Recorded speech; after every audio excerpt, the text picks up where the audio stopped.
How are you guys doing? Hi, welcome to Embroidery Happy Hour, where we're going to be talking about those brand new embroidery machines and sewing machines that Brother is coming up with. And for 2025, they did the reveal. So they have 3 brand new machines, and I wanted to spend this hour for us taking a look at each of them in detail, see what these machines are offering, and see if it's something that is it worth upgrading? Or if you're in the market right now to get a brand new machine, maybe this is one of the machines that you may be investing in. Okay, so for you guys that are new, hi, I'm Jeanette from Boricua Sewing and Crafts, and I host Embroidery Happy Hour every Friday at 8 o'clock Eastern Standard Time. First hour of the show, I always like to talk about the topic. And then after that, I like to go down the chat and see who, say hi to everybody and answer any questions and stuff. And also in the chat, while we are looking at these machines in detail, put in the chat your concerns, what you like, what you don't like, what you kind of wish that you saw, or something that impressed you of the 3 machines that they are offering. Okay. So let's get down to it and let's talk a little bit briefly about what Brother has in store for all of us out there. Okay. So they introduced 3 machines. One is sewing only, and 2 are embroidery machines. Okay. Let's talk about this for a little bit. All right. Now I'm going to tell you guys an overview. All right. I'm a Brother girl. Okay. I love my Brother brand. Okay. I have Brother multi-needle machines. I have Brother single needle machines. I have their sewing machines. I have their sergers. I do own one Juki machine, which I like, which is the Juki TL 2010Q. I like that one for quilting. I really do like that. I was at one point looking at the Juki versus the Brother quilting machine, but I just really liked the Juki side a little bit better when it came to that. So I ended up purchasing that. So that's the only machine that I have that is like not Brother. So I was pretty interested to see when they unveiled these 3 machines as to what they offered. Okay. I started my journey with the Brother SC1900, which is a combo sewing and embroidery machine. Last year, they unveiled the Avanar. I don't know if I said it right. I think it's Avenir or Avanar. It's like a $20,000 combo sewing and embroidery machine that is like the Tesla of all machines. I mean, it's beautiful. It's huge. It has like the biggest hoop in the market. I mean, I was like really super impressed. However, though, for me personally, it really wasn't something that I should invest in, because I run an embroidery business. So multi-needle machines is really what I kind of gear towards. Okay. But I was really interested in knowing what were the new machines that they came up with. And I started to watch the unveiling and listen to some of the things that they were showing. And I thought, what better time to have that discussion with all you guys. Take a look at the specs at each one of these machines and see, what do you guys think? Do you think it's worth it? Or, did they home into something that was really important? Or, what do they do? Okay, so let's go ahead. I'm going to share my screen, okay? And I'm going to, let's share right here. And we're going to go through the Brother website. I have all 3 tabs for each of these machines. And I figured this would be the perfect thing for us to go through each one. So let's take a look at the sewing machine first, which they call the CX1. And that is sewing only. They call it a Celeste. Okay. So I'm going to go ahead and I'm going to share my screen. And I'm actually going to share the entire screen. Okay. And then what I'm going to do, which I know we're going to look a little crazy here, but that's okay.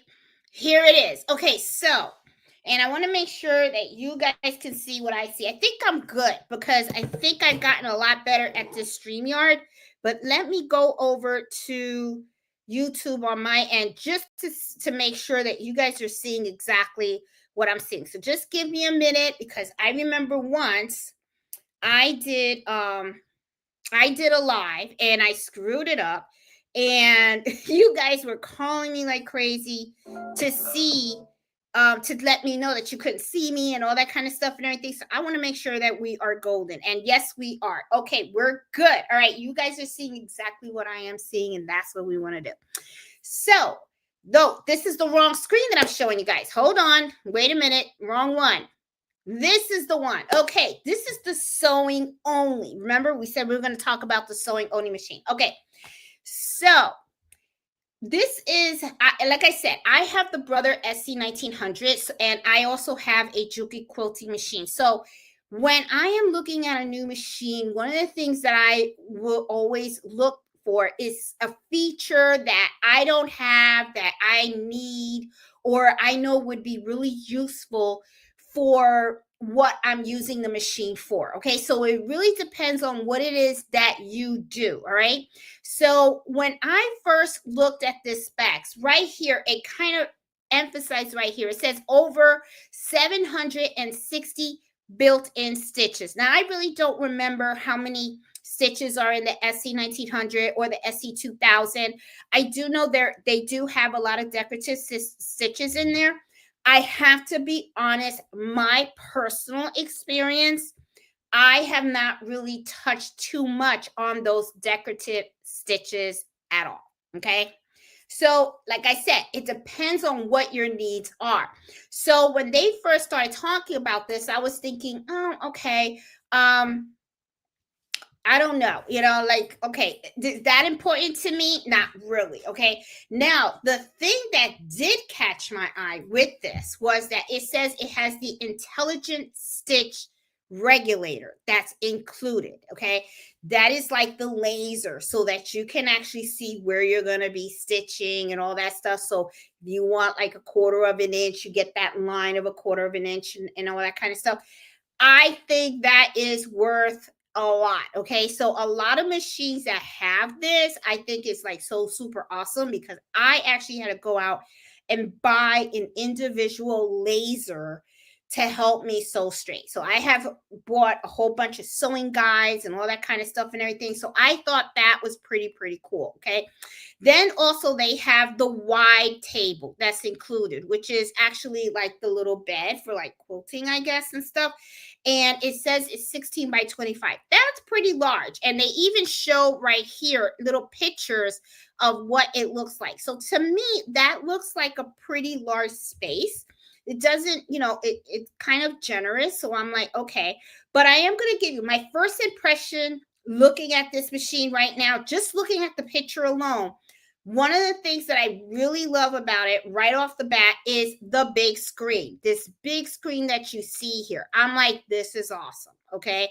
It's a big LED screen. I mean, and I'm kind of like really taken by that, because I have the SC1900 and I know the SC2000 doesn't have a screen of that big size. It's so to me, I like this the screen. I have to tell you, it looks like an attractive machine to me. I like the colors that they use. I really like that light blue color. I was like, I think they did pretty good on that.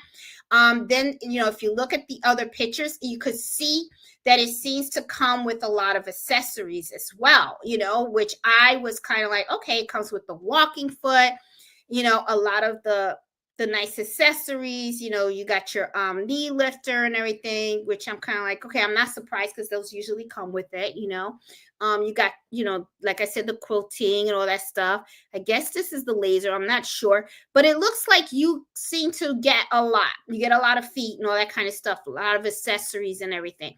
So first off the bat, I kind of like it. But now let's scroll down a little bit and let's talk about the main features that they brag about on the machine. Now, like I said before, they have the stitch regulator feature. I seem to like that. Okay. I think that is extremely useful. It also says that it has over 760 built-in sewing stitches.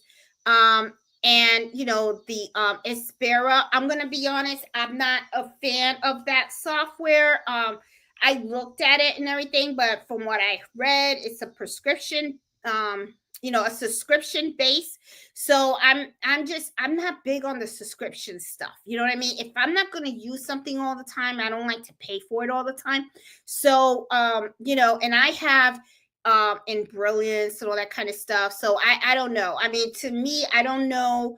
I know a lot of people use that software for the embroidery side, but I don't know about the sewing. Maybe quilting patterns or something like that. That's what I'm guessing. Okay. Then here it has the sew laser the laser guide. Love that. I think that is really good. Here it has that it's Wi-Fi enabled. Okay, it's wireless. Another thing that I will tell you is I have my multi-needle machines. This is the Brother PR1055X.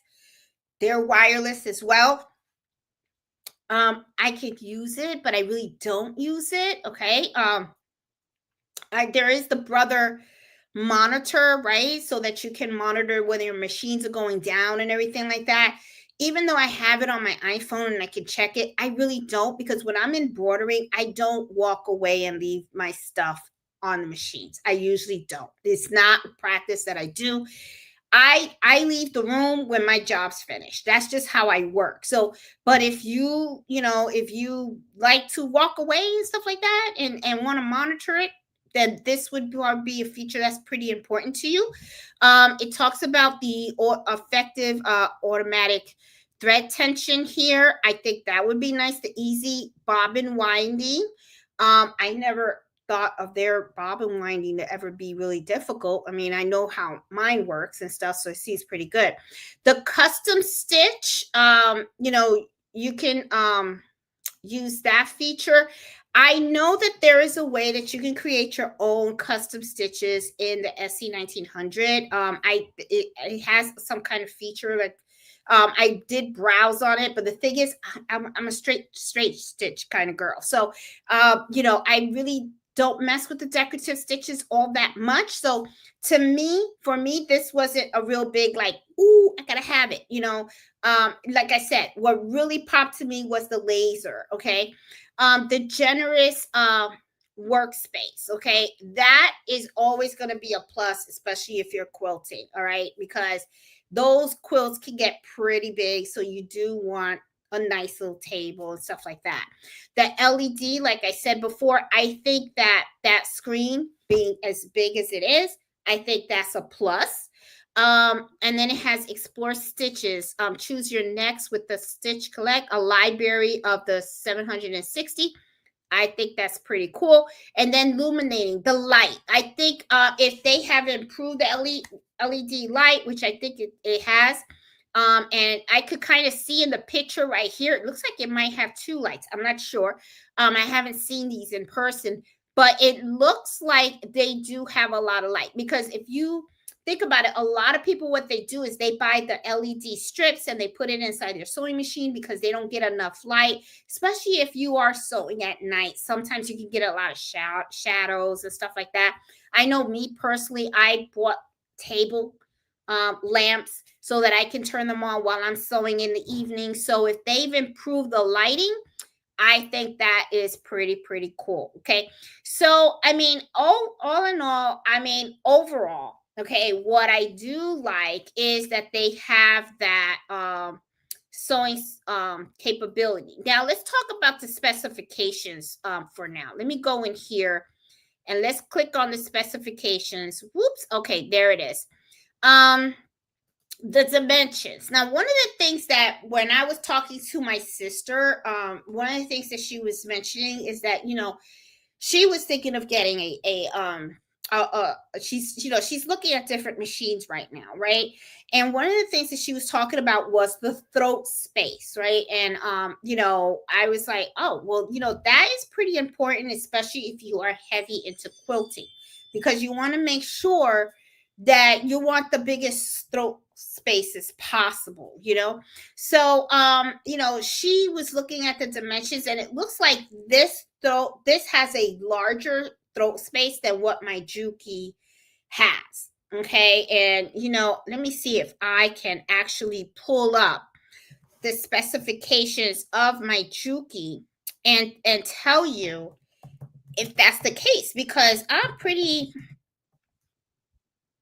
interested in knowing that. Let me see, because the throw space, I believe, is smaller than what is on this machine. Now I'm bringing it up right now, and let me see. Let me look at the specs over here on the Juki. Yeah, it's actually smaller. It's 8.5 workspace to the right of the needle.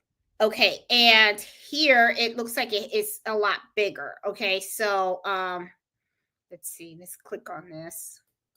Oh, sorry. Okay, so all right, so it has, of course, automatic thread cutter, built-in memories, the LCD. It has feed dogs, the LED lights.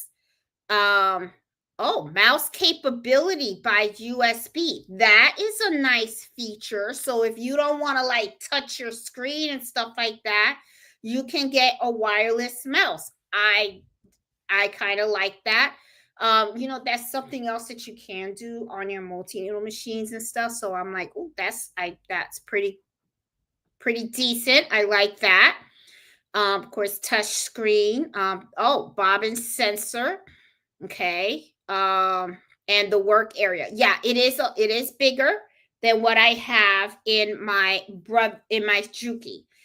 So that's not bad. Now, what does Jeanette think? Okay, does she think that this machine is worth its money? Now I see that it has a comparison chart over here, and it's comparing it with the Inova BQ 3100. And as you can see, you can do a size by size comparison. And of course, the new machine is going to have more features and stuff because it's new. And let's see, the workspace is about the same as the other one. Okay. Yeah. So my opinion, okay, is it depends on the cost. This the thing too. I mean, it's a beautiful machine. Don't get me wrong. And they've unveiled it. Okay, they've unveiled this machine. But the problem is nobody's talking price. Nobody has talked any dollar signs yet. All right, so we don't know what they are asking for this machine. But I will say, if you are looking for a sewing only, I kind of like it. I kind of do. So if I was new in the game, okay, and I didn't own the machines that I have right now, and I was looking to get a new, I may consider this, because what really I like, honestly, is the stitch regulator. That is the one feature that kind of slaps me in the face like, oh, this is cool. The lasering, okay? Because that is something that I really liked about the $18,000 or $20,000 Avenir, the new one that comes out. I just love that stitch regulator and the laser and everything, because I really think that helps you tremendously on the placement and stitching correctly. So, I mean, I kind of like the machine, but like I said, I can't say a yay or a nay, but I will tell you this. I'm like, how much do you want for it? That's really the question of the day. Nobody's talking. Everybody says you got to see the dealer for pricing. Okay, so I will be at Susie's quilt shop tomorrow, so I'm going to be asking her, do you know how much these are going to be going for? Because I really would love to know how much they're asking. Now, my question to you guys is going to be, what do you guys think that this price they're going to be asking for this machine? I mean, do you think this is going to be a machine that's going to be over 10 grand? Because I look at the other machines that Brother has on their website, and some of them are about like 12,000, 13,000. Because this is the thing, this is not a combo machine. This is sewing only. So I'm like thinking, well, how much are they going to want for this machine? It is the brand new one, okay? It has all the latest bells and whistles, but I'm going to be honest with you, the bells and whistles that are in this machine are not, in my opinion, and if I'm wrong, let me know, okay? Because I don't own a luminaire or anything like that. I just, like I said, I just have the Brother SC1900 and a Juki quilting machine. I have not dipped into my toes into one of these machines, but from what I have, my understanding of the luminaire, my understanding of the Avenir, and all the other Brother machines, and even the combo machines, the functions that are in this machine are functions that already exist in other Brother machines, right? So I'm just like, I'm wondering, did they just take the best out of the functions that they know that people liked in those other machines and just put it in this one, hoping to make it more affordable for people to own? I don't know. So like I said, the yay or the nay is really going to be on those numbers, right? How much they're actually asking for this machine, all right?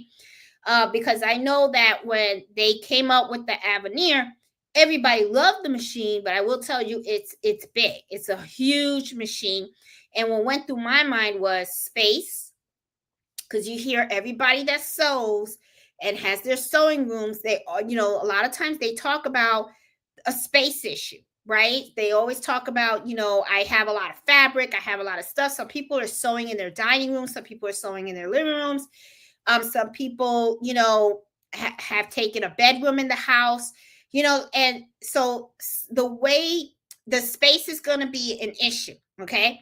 So now, since we talked a little bit about space, I was a little bit surprised that when they started talking about space, when they start talking about these new machines, and I'm over here thinking about everybody's talking about space, and which is why a lot of people love the combo machines, because you have one machine that does two different things, the sewing and the embroidery. But this year, for some reason, Brother decided to separate them and create two separate machines. And when they were unveiling it, one of the things that I heard some people say is, oh, I'll buy both machines. Well, what went through my mind is, okay, you could buy both machines, but do you have the space for these machines? Because let's take a look now at the other machine, okay?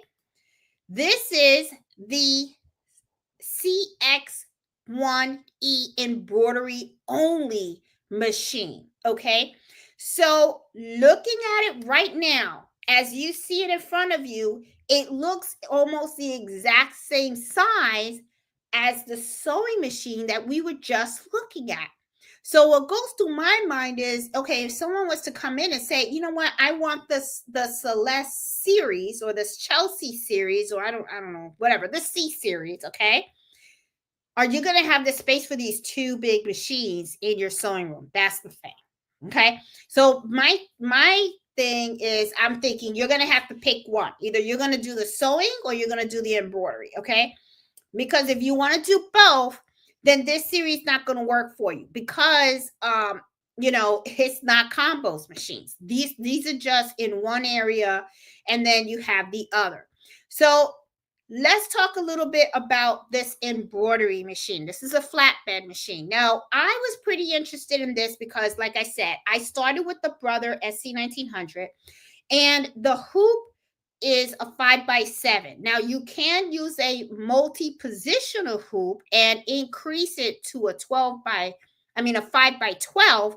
But the problem is you have to split your designs, and sometimes not all designs can be split and look good, okay? Because it really depends on the design itself. Sometimes designs can't be split. So I wanted, I was thinking to myself, maybe one day I would want to upgrade from my Brother SA1900 to another embroidery machine, another flatbed, right? But I would like to have another combo machine, okay? Because I would like to have another sewing machine with the embroidery. I wouldn't just want to get a machine that just does sewing only, right? Because if I was, then I would probably look at the Chelsea. but I really want another combo machine. I just want a bigger hoop so that way I can do in the hoop projects. So they, like I said, they introduced this one, and this is just embroidery only, right? So one of the things that I will say that I liked about this right off the bat was in the largest embroidery area right now. It says 9.5 by 14. I was thinking to myself, oh, I like that. Now, they also come on, they say right here that they have 523 embroidery designs, 26 different embroidery fonts, 24 built-in craft patterns. Now, I'm going to be honest with you. When I'm looking for a machine, I really don't care about this stuff for the simple fact that I'm seasoned, okay? I have so many different embroidery designs. I have so many different fonts. You know, there's that to me isn't a deciding factor for a machine. Okay, it really isn't. All right. So to me, when they say all that, I'm kind of like, whatever. Okay, because you can always buy designs, you can always buy fonts. I use embroidery software, and I always design my own stuff. So that is not a big thing. What is really important to me is the hoop size, and I will tell you, the 9.5 by 14 embroidery area is a big one. I'm like, that's pretty cool. And it's wireless enabled. That's pretty cool too. I'm still a USB drive kind of girl, flash drive kind of girl, but you know what? Maybe one day I'm going to step it up and I'm going to do the wireless and then just, cut it out with the USB. But it's nice to know that this has the wireless capability because you can also hook it up with the monitor software so that it can tell you whether the machine stopped or not. So I kind of like that. So let's go down a little bit more and let's look at some of these main features. Okay, now I will tell you this: when I looked at some of the features of the flatbed, I was kind of like, it's okay. I didn't really find it like wow. All right, but let's go through them. Like I said before, it talks about all of the designs. I That wasn't a factor for me really, but the maximum embroidery area of 9.5 by 14, I think that is definitely a plus. That's very, very good hoop size. And then it talks about the metrics copy that allows you to add multiple copies of the design, your project's one of a kind. That to me wasn't really a big like wow factor either. And I'm gonna tell you why. Because I embroider patches all the time and I don't do one patch at a time. I can do multiple patches in one hoop setting. If you have embroidery software, you can do it, save the file, take it to your machine, and then you just stitch it out. Okay. So that matrix feature, it wasn't that big of a thing for me. Okay, it's not a capability that I'm without right now. So the wireless enabled, I think that's a plus. That's okay. Now here we go again with the software, the Xperia mobile app. Like I said, I'm not too thrilled in subscribing to certain things unless this is something that you use all the time. I do use the Stitch monitor, okay, if I ever have to step out of the room, but that's very rare that I do that because when I embroider, I am here. Like I said before, I don't walk out, okay? Now here it also says the 2-point embroidering positioning function.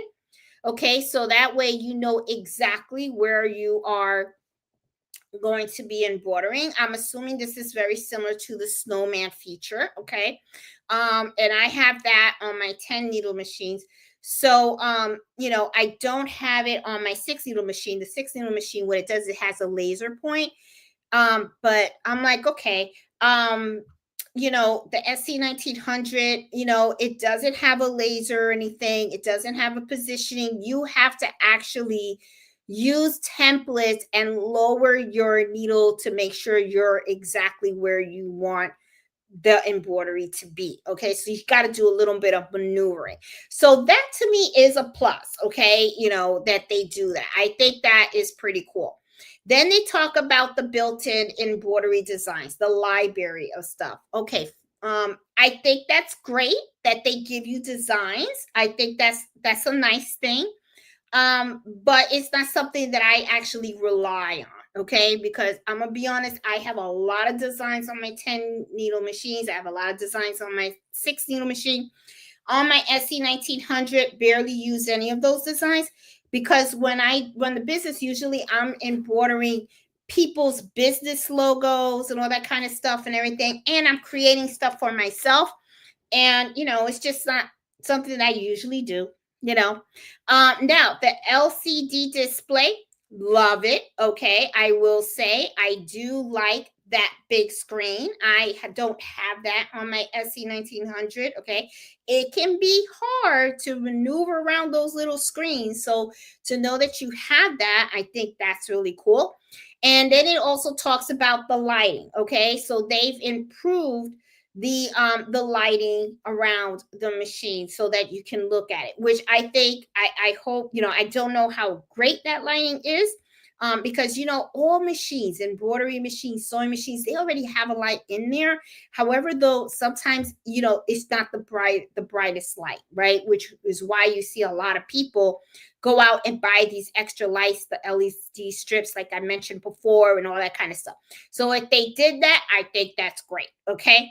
So when I look at this machine overall, okay, you know, it's I look at it, and then if you would have asked me the question, well, Jeanette, would you invest in this? Okay. If I was looking for a machine, an embroidery machine only, okay, then I would say, yeah, probably. You know, but like I said, my SC1900 is a combo machine, and I really do like the way the SC1900 sews. So I would have loved a combo. So I'm kind of spoiled on that. Let me get some water. So I'm kind of spoiled on that. But if you're looking for an embroidery only machine, I kind of do like this machine. I think it's pretty cool. I really love the hoop size. I think the hoop size is very generous. Um, you know, um, and I think it would be good. But then again, once again, let's talk, guys. We don't know the money. We don't know how much they're asking for this machine. And they have other machines out there. They have combo machines and everything. So it would depend on the price once again, so I don't know how much you guys think they're going to be selling this machine for, and this is the thing. I look at the Luminaire and I look at these other machines that Brother has that are combos, and they're about they're like 10. So I see some that are like 10,000, 12,000, 13,000. These machines are not combos.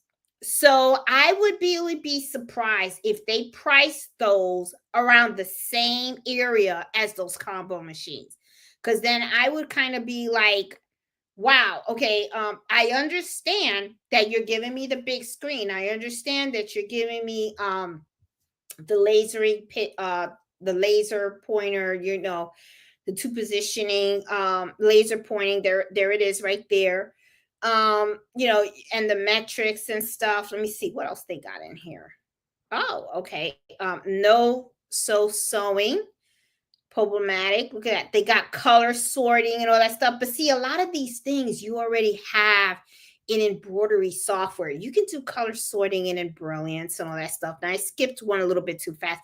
The built-in, the large embroidery. Okay, yeah. I mean, sometimes you have to look at this for someone, like I said, if for someone that is just starting, that doesn't have anything on the table. All right.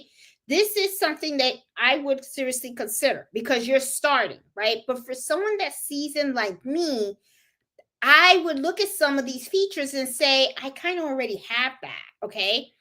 I may not have it on my Brother SC1900, but the color sorting is something that I can just do on my embroidery software. I like the jump stitch cutting, and notice how it says programmable. I guess you can program it in there. Let me see what else they have in here. Okay, and then they got the 2-point positioning, which means that they got the laser, because it sells it here.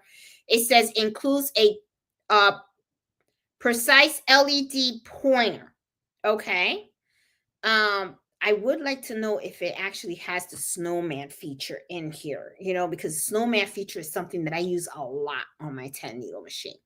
So, yeah, so it looks like it's it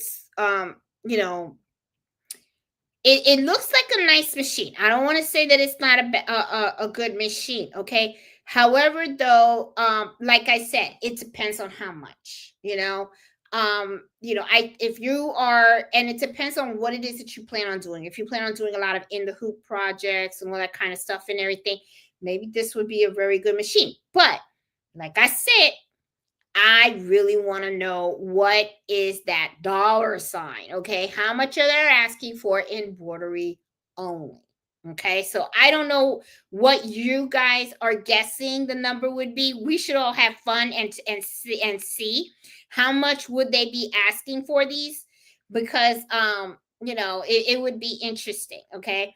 But me personally, for me, I would like a sewing and embroidery combo. And I know I'm going to be paying extra for it, because I just don't, to me, you have the space? That's the thing. That do you have the space? So I don't know. So anyway, so all right. So we talked this one to death also. Okay. So let's talk about the Brother 10 needle machine, because y'all know I'm going to have a lot to say about that one, because I have the Brother PR 1055. I use that almost every single day. And when I saw the another the multi needle machine, I said, whoa. But I'm going to tell you, I wasn't happy with what I saw. So let's go over here and let's take a look at it. So now they got the PR1060W. All right. So how do I feel about this? I'm going to tell you, I'll stay with my PR1055. I'm going to be honest with you, because I just didn't see what was the big deal. Okay.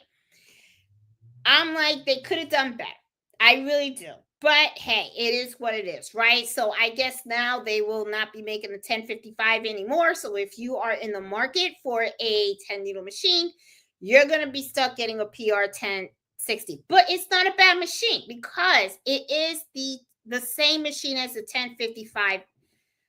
But let's see what they added. Okay.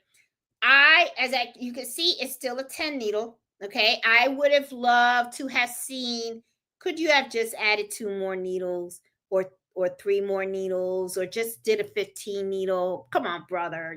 Just 5 more needles. Can't be that hard. I hope it wouldn't be that hard. Maybe I'm wrong. Maybe it is hard, but 10 needles work for me. Okay. I am pretty content with a 10 needle machine, because I'm going to be honest, not a lot of designs that I have, they only have 2 designs that actually went over 10 different color changes. Okay. So, let's look at this right here. Right off the bat, it says 18 by 14. Well, you know what? Let me look at my hoop right here. Mello, can I get in here, honey? Let me see what I have here. That's not it. Where is it? All right. All right, sorry guys. I'm looking at okay, so they included it by an inch. What I have here is my mighty hoop, okay? This is an 8 by 13. So what they did with the 10 needles, they went up an inch, okay? So now you got 8 by 14 instead of 8 by 13. To me, an extra inch, okay, not bad. I can go with that. Okay, so we got an extra inch going on now. All right.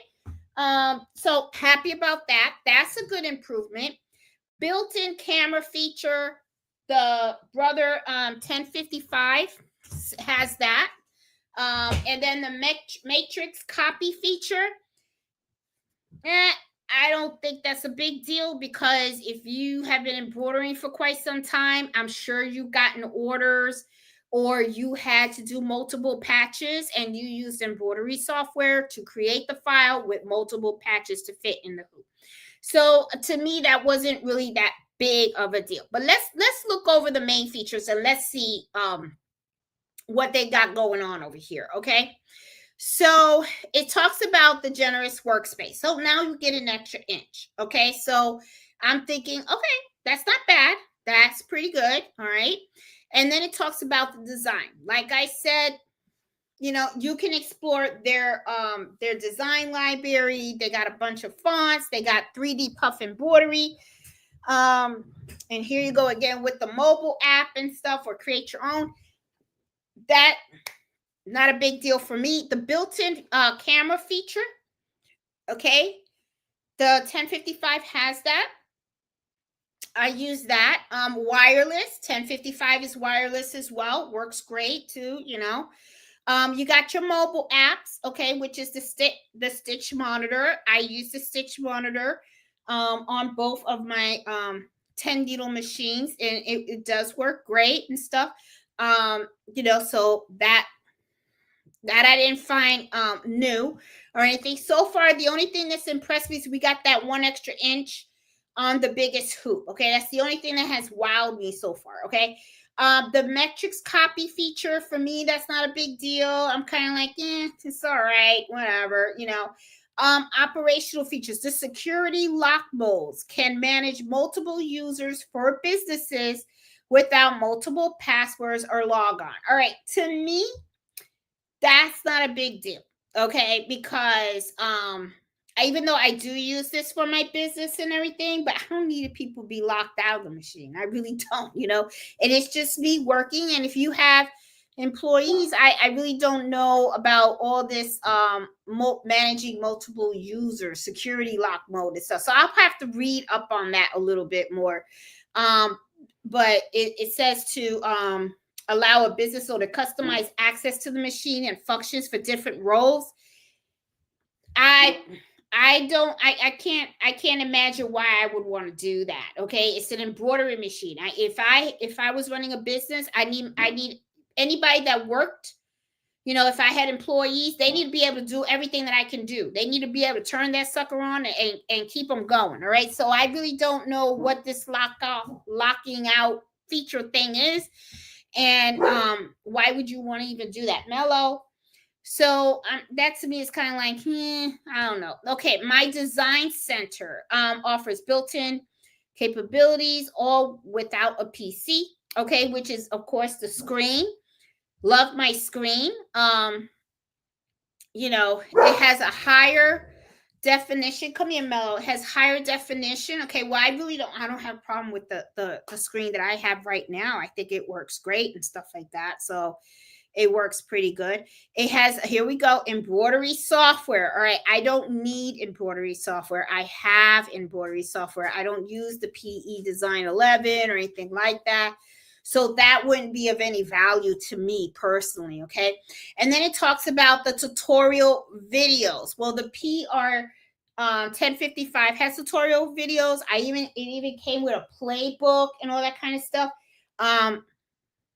If you're new and you never had a multi-needle machine before, and you're not familiar with the Brother embroidery machines, that would be helpful for when you get your first machine and stuff, to learn how to work it and all that stuff.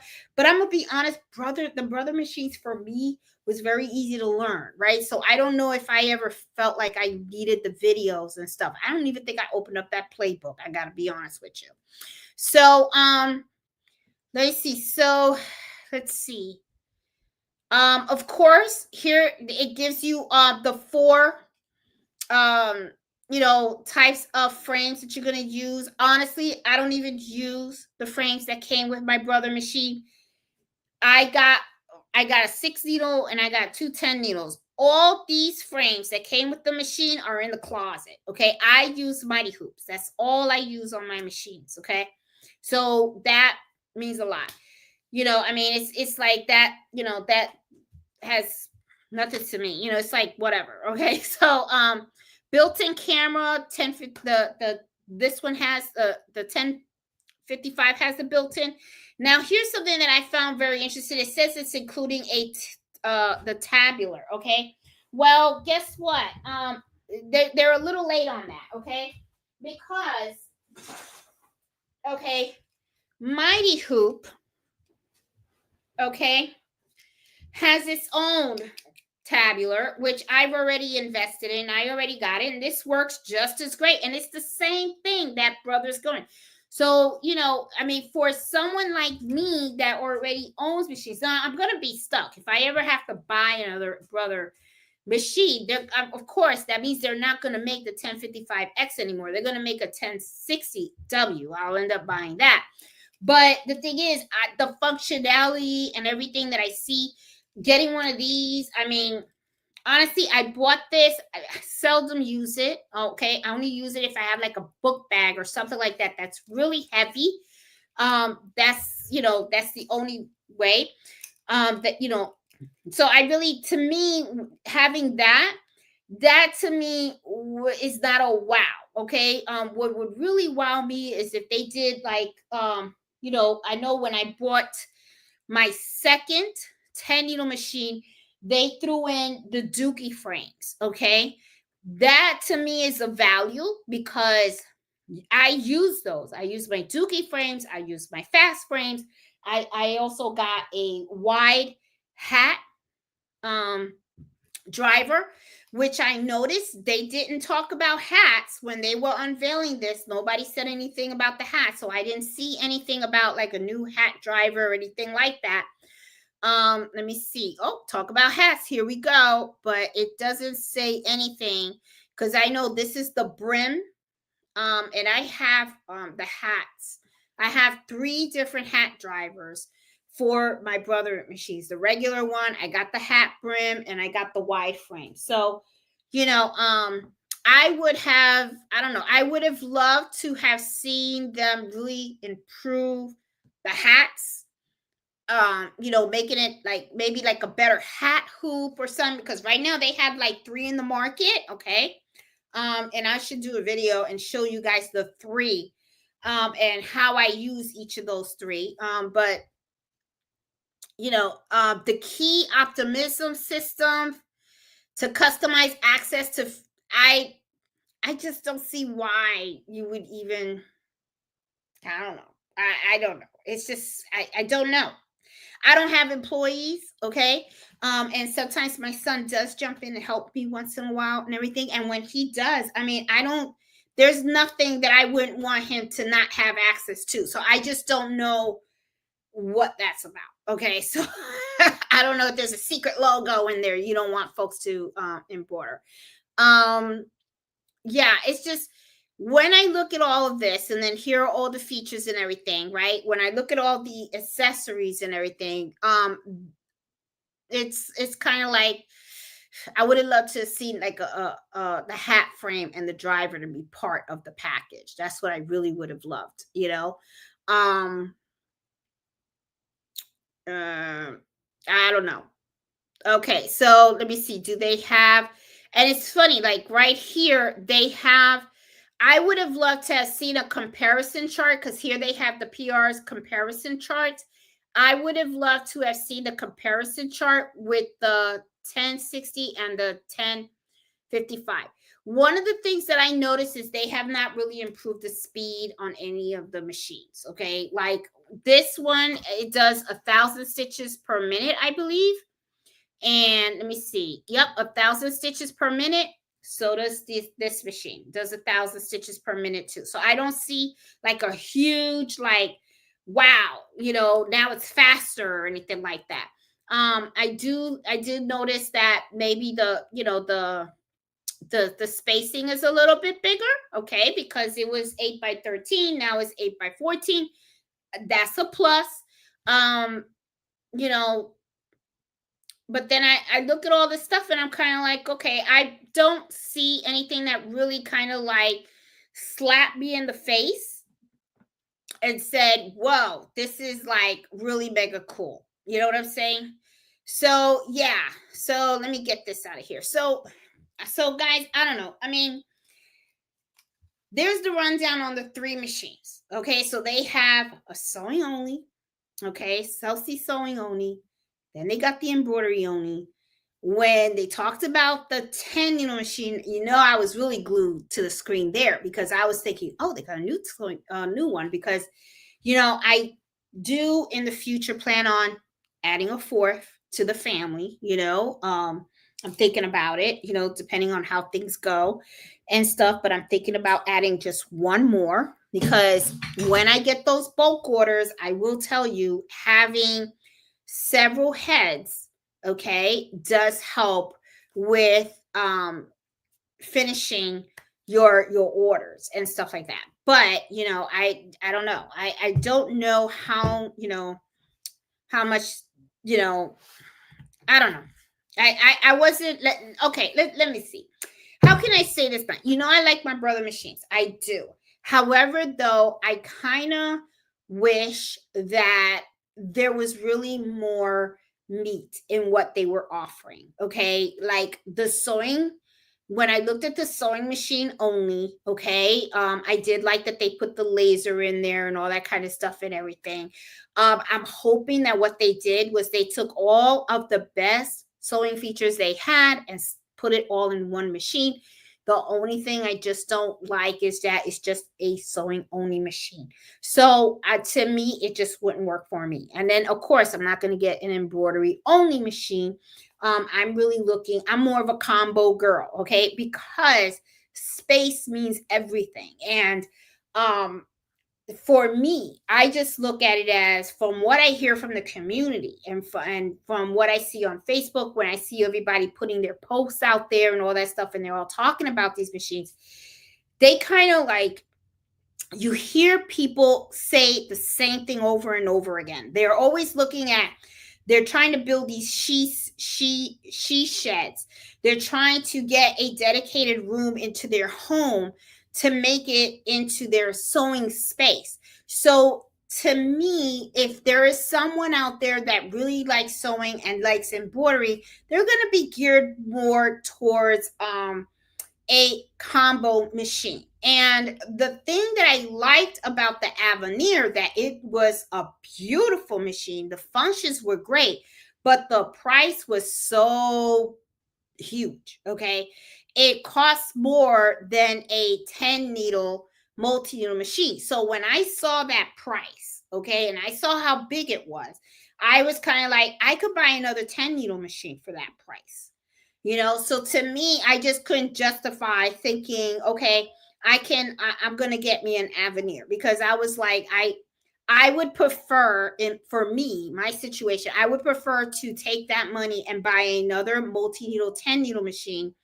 And because that helps me really make the dough. Okay. Because when I get customers in here and they have 20, 30, 40 shirts that I have to embroider logos on and stuff like that, I need those multi-needle heads. Okay. Avenir is not going to cut it for me. Okay. So I was kind of like, no. And then I started thinking, okay, Jeanette, well, what do you really want out of a next combo? I really just want a bigger hoop. That's really what it is. And I can go as big as maybe an 8x10. I don't need it to be a huge, humongous hoop. Okay. If I need a big hoop, that's what I got these babies for. Okay. And then I can get as big as an 8x13, which I'm fine. Okay. And I'm gonna be honest with you. I mean, a lot of times the 8x13 hoop, very seldom do I really pull them out. Okay. I only do them mostly for blankets. If I'm embroidering on a blanket and I have to do big initials or something like that, that's when I take out those hoops. I'm usually doing logos, and I'm usually using a 5x5 or the 4x4 or the 8x9. Those are my popular sizes.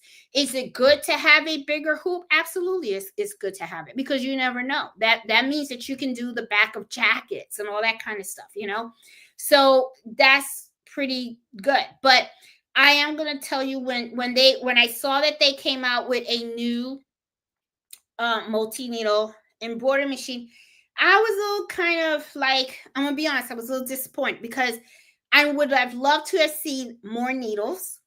I would have loved to have seen a better hat driver because, like I said, right now, I mean, you can do hats on the Brother machine, but they have like three different styles of hat hoops, right? So it depends, some and they have the next gen, they have the wide one, they got the one with the brim.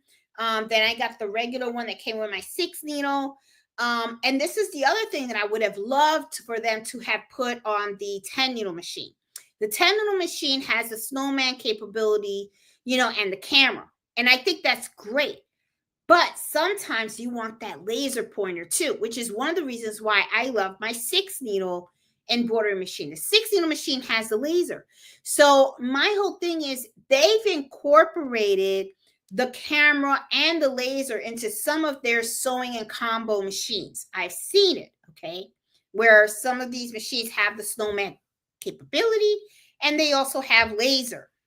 Why can't they do the same thing on these multi-needle machines? I would love to have the ability to use both, truly, because sometimes what I really like about the laser is that red dot is actually pointing exactly where that stitch is going to go. And sometimes you have to back stitch a little bit. Okay. Sometimes something happens on your machine and you correct it or whatever. Maybe, you broke a needle or something like that. And you want to restart right where it left off.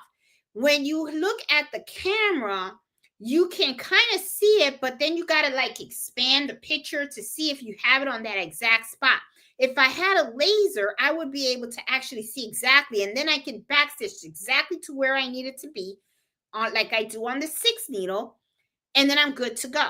Okay. Instead, I kind of have to like wing it, and then what I'll do is I'll just go back about 20, 30 stitches, and then I'll just roll it because I know within that 20, 30 stitches, that is where I have that loose thread and stuff like that. So, I mean, I don't know. I would have loved to have seen them do that. I would have loved for them to have add another needle or two in there. I would have loved to have seen that. But, I to me, I just look at it as, I was also thinking to myself, is it that they feel pressure that they have to come up with a new machine every year? Because I noticed that last year was the Avenir. Now this year they have these 3 machines. And if that's the case, I don't know. I mean, to me, quality is everything, right? So I would not push out a machine just to push something out. I would prefer for my customers to wait 2 or 3 years, okay, and then push out a machine that's so much better, okay, instead of just taking functionalities that you've already been provided and just you're kind of like rewrapping it and putting another bow on it. That's kind of like feel about it. So I don't know. So it just depends. It just depends on what you're looking for, and in your market. So what's Jeanette gonna do? Jeanette ain't doing nothing. Jeanette's gonna stay with what she got because she's happy with it. Okay. These machines work great. I love them all. Brother SC1900 is behind me, and that puppy is still working. Okay, and I love it. It's a combo machine. It is a 5x7. Wish it could be a 6x10. I do, but I'm okay with that. I mean, if I need something bigger than a 5x7, I got the multi-needle machines. I can go to the 6 needle machine. I can use one of those. They got bigger hoops. I mean, I'm gonna be fine. So I just can't justify spending that. So once again, too, just like when we're talking about with the sewing only and embroidery only, nobody talked about no price on that 10 needle machine. Okay, so the brothers were about 15,000. I'm guessing maybe it'll go up like maybe 16, 17,000. And I will tell you, those prices are going up there. Oh, Margie, I just saw your thing. You were hoping for the new serger. Well, brother brought out the Airflow 3000, which that one I have. I have that in my other room, my sewing room. And I have to tell you, really like that Airflow 3000 that they got. Love it. But if you're on a budget, those Brother 1034 and the 1034D DX, I mean, they're very good too, because I have the 1034 DX and I also have the Airflow 3000, and I love both those sergers. They both work great. Their workhorses, they were pretty good. They really were. So I mean, I was pretty happy of it. So I'm gonna go down the chat, guys, now, because I am dying to see what you guys were talking about, because as I was going through these specs, I didn't have time to go through the chat. So I want to see, what did you guys think? What did you guys think about what they unveiled, and what do you think about these machines? You know what I mean? It'd be interesting to see. So let me say hi to you guys, and let's see what you guys thought. So hey Cynthia, how are you? How you doing? Happy Friday. Hey Jenny, how are you? How you doing? I see Becky here. How are you? Hey Robin, how are you? Watch the replay. Grandson's here for a surprise sleepover. Oh, enjoy those kids. Enjoy them. Hey, Creative Notions. How are you doing, Bev? How are you? I see Annette. How are you doing? Hey, Miss Miller. How are you? I see Emma is on here as well. And hey, Evelyn. How you doing? I see Eartha's over here. Hey, Miss McFake. How are you? And Beth, how are you doing? Hey, Cindy. Hey, Bob, I missed you. Are we getting a 20 needle machine with 8-foot hoop yet? It doesn't look like it, does it? I'm telling you. Oh my God. I was a little disappointed in that. I was kind of like, why did they do that? They should have just left the PR 1055, or I don't know, but I guess the only thing, like I said, is that I see that it went to an 8x14. That's the only thing. That's the only thing that really I said, oh, okay, gave me an extra inch. But the thing is, I do fine with the 8x13s. But hey, Gail, how you doing? How are you? Hey, Miss McFake. Oh, yes. Guys, if you really like the content that I shared with you guys today, please give me a thumbs up. That helps the channel a lot. And if you're new to the channel, please consider subscribing. Hey, Marina, how you doing? Okay, I was disappointed that they basically repackaged the 10 needle and then gave it a new number. See, I'm not alone. I think they missed the mark of a larger hoop and adding picture plate to the multi-needle. Yeah, I agree. Well, they do have a larger hoop though, Mark, because remember, they went from 8x14. These machines are 8x13. So they gave us that extra inch, okay? And stuff. So, but yeah, I agree with you.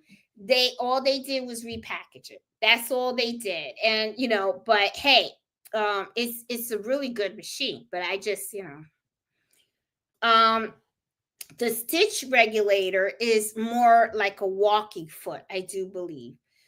Yeah, see, I don't have a stick regulator. I just have a basic. Cindy, I have the Juki 1020Q, and it's just a basic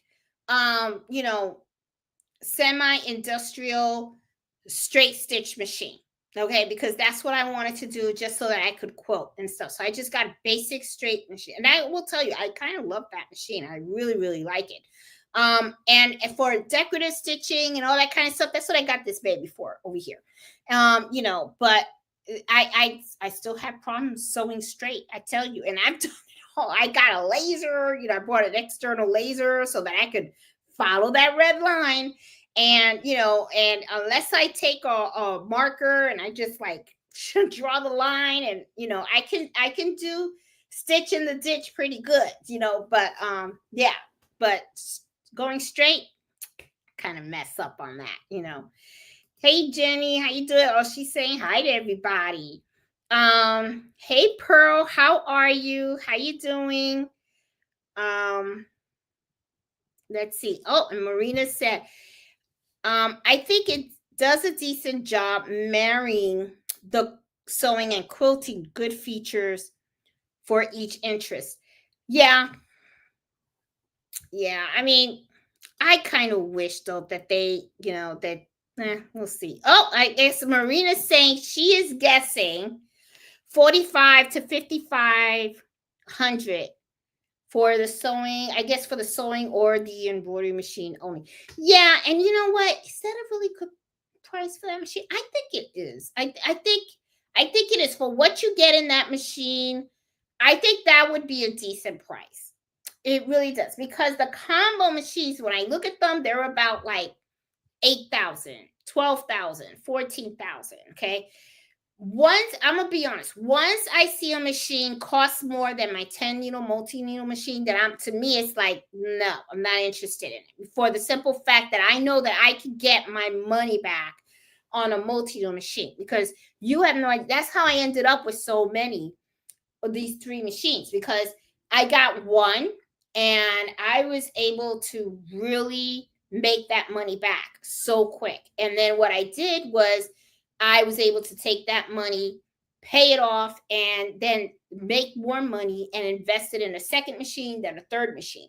And now it's like I'm just saving my money. But what I want to do is I want to go to Texas, because I want to go to that school so I can learn how to service the multi-needle brother embroidery machine, so that I can do my own servicing, because I have 3. So my goal right now is to save 5 grand. And when I have the 5 grand, I want to go to that embroidery school, and so that I could learn how to service my own machines and fix them and all that kind of stuff.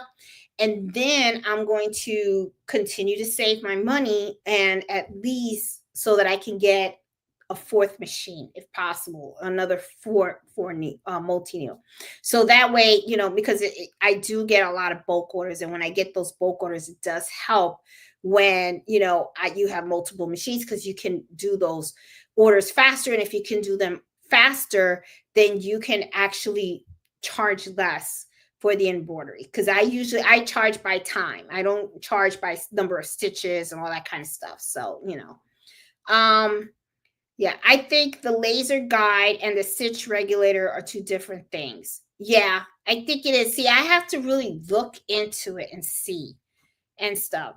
Becky says she has a Joanna sewing machine that she loves. If I was going to replace it, it would be another Genoma. If it ain't broke, don't replace it. Yeah, if you're happy with what you have and it's actually working for you. But to me, if you are jumping in and you want a really nice machine, okay, and I'm just not the type. See, I don't know. I'm not the type to just always have to go out and buy the latest thing, right? It's nice, but I just don't. Like, I'm the type of girl that I will drive a car until the wheels pop out. I mean, somebody has to actually come out and tell me, Jeanette, get rid of the damn car. Let it go. Okay, like I had a 4Runner and I drove that till those wheels were popping out. I mean, Fred begged me. He was like, let's let it go. Okay. I mean, because my thing is, I'm like, I'll buy it new, but I pay it off and I will drive it to the end.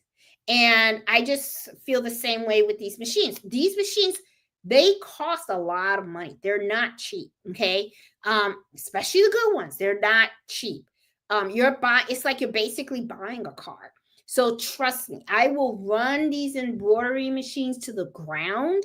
I will repair them as long as I possibly can. And as long as they are stitching good quality, as long as they can still work and function well and fill my orders and all that kind of stuff, no need. Okay, if ever a new machine comes, it's because I need to produce faster.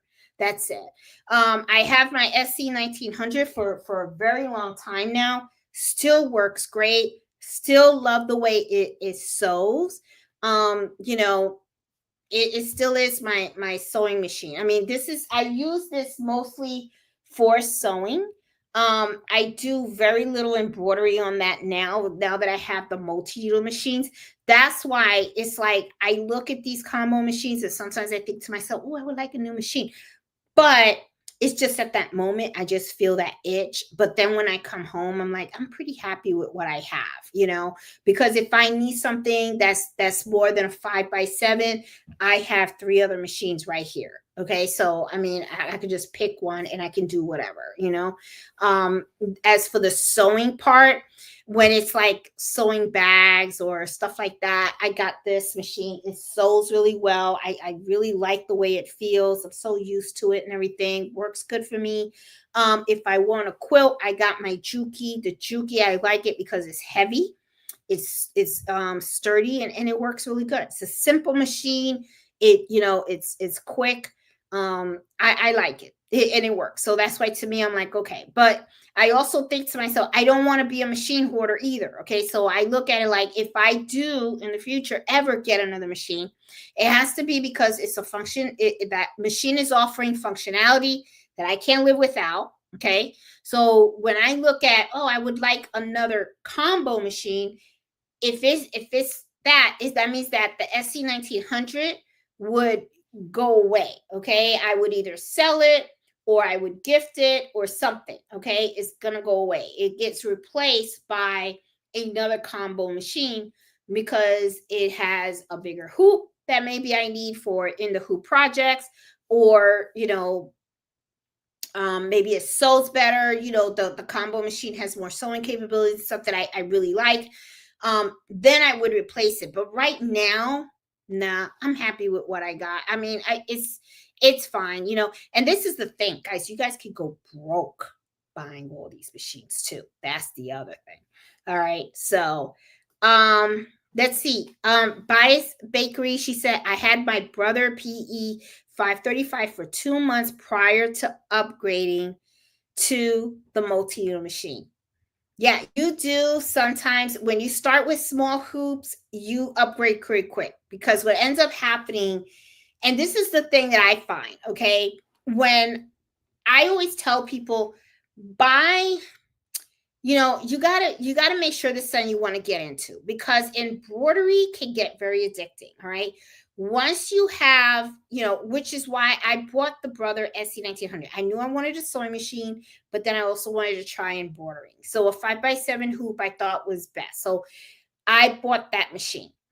I got addicted to embroidery. I thought embroidery was like awesome. I just loved it. I thought it was a lot of fun and all that kind of stuff. So before you know it, I ended up getting the multi-needle machine, and then from the multi-needle machine, then I bought another one. I just love it. Okay. I ended up loving embroidery more than sewing, but the hoop size, you got to upgrade. But the thing is, those starter machines are really good to know if this is something that you want to do, because some folks start embroidery and they really don't like it. They're like, oh, I don't like it. I don't like all the color changes. It's too complicated, all the hoop sizes, or buying the designs and all these different, threads. They just don't like it. They don't like the process. So they're like, it's not for me. And that's okay.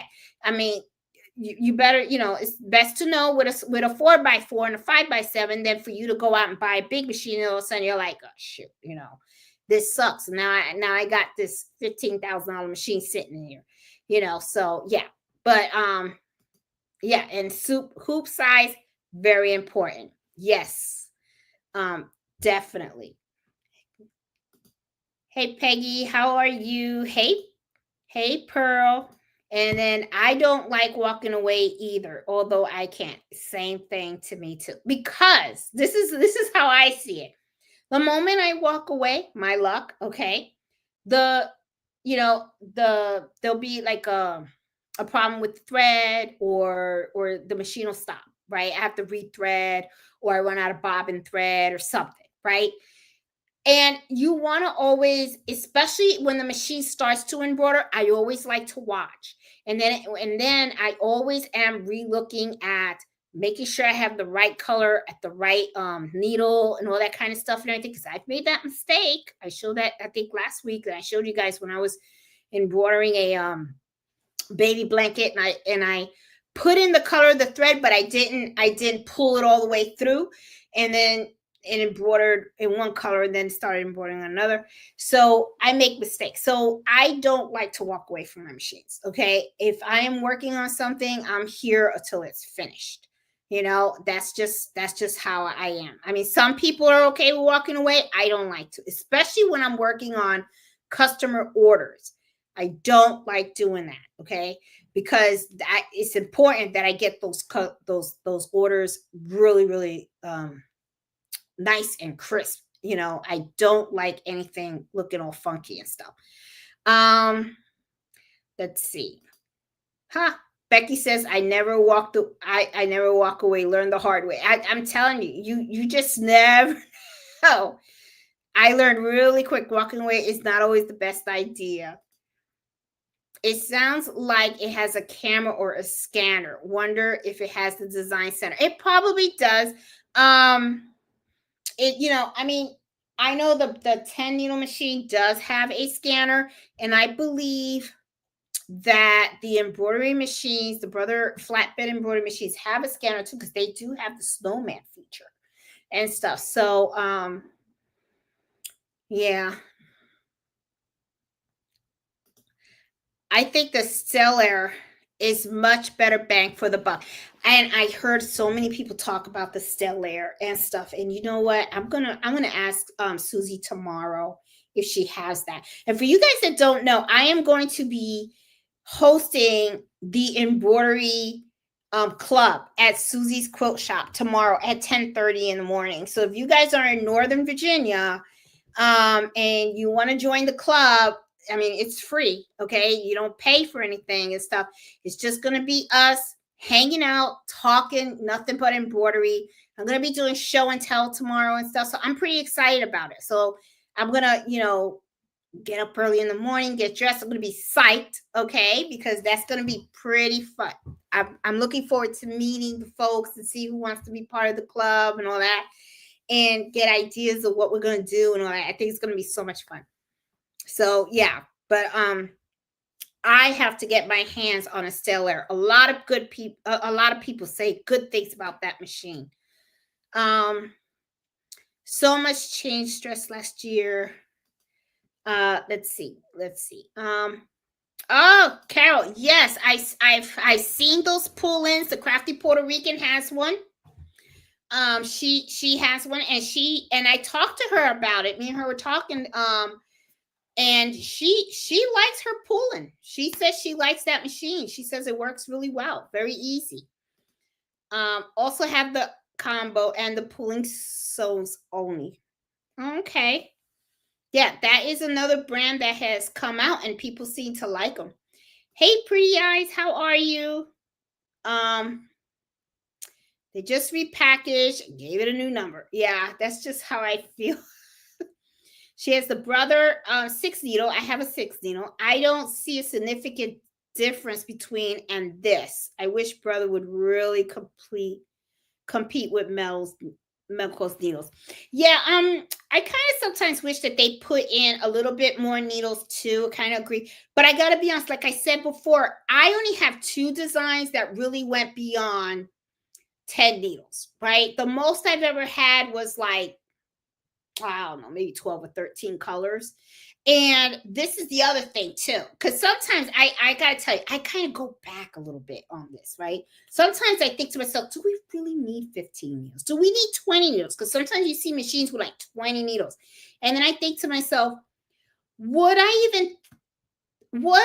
even take an order that had 20 color changes? Do you know what I would have to charge somebody for that? Would people really be willing to pay for that? Now, the one thing also that I thought about was if I did have a machine with 15 or 20 color changes, what I would do is I would dedicate certain needles with certain colors that you use a lot, like black, white, maybe gray, brown, blue, red, colors that are usually a staple in most designs, right?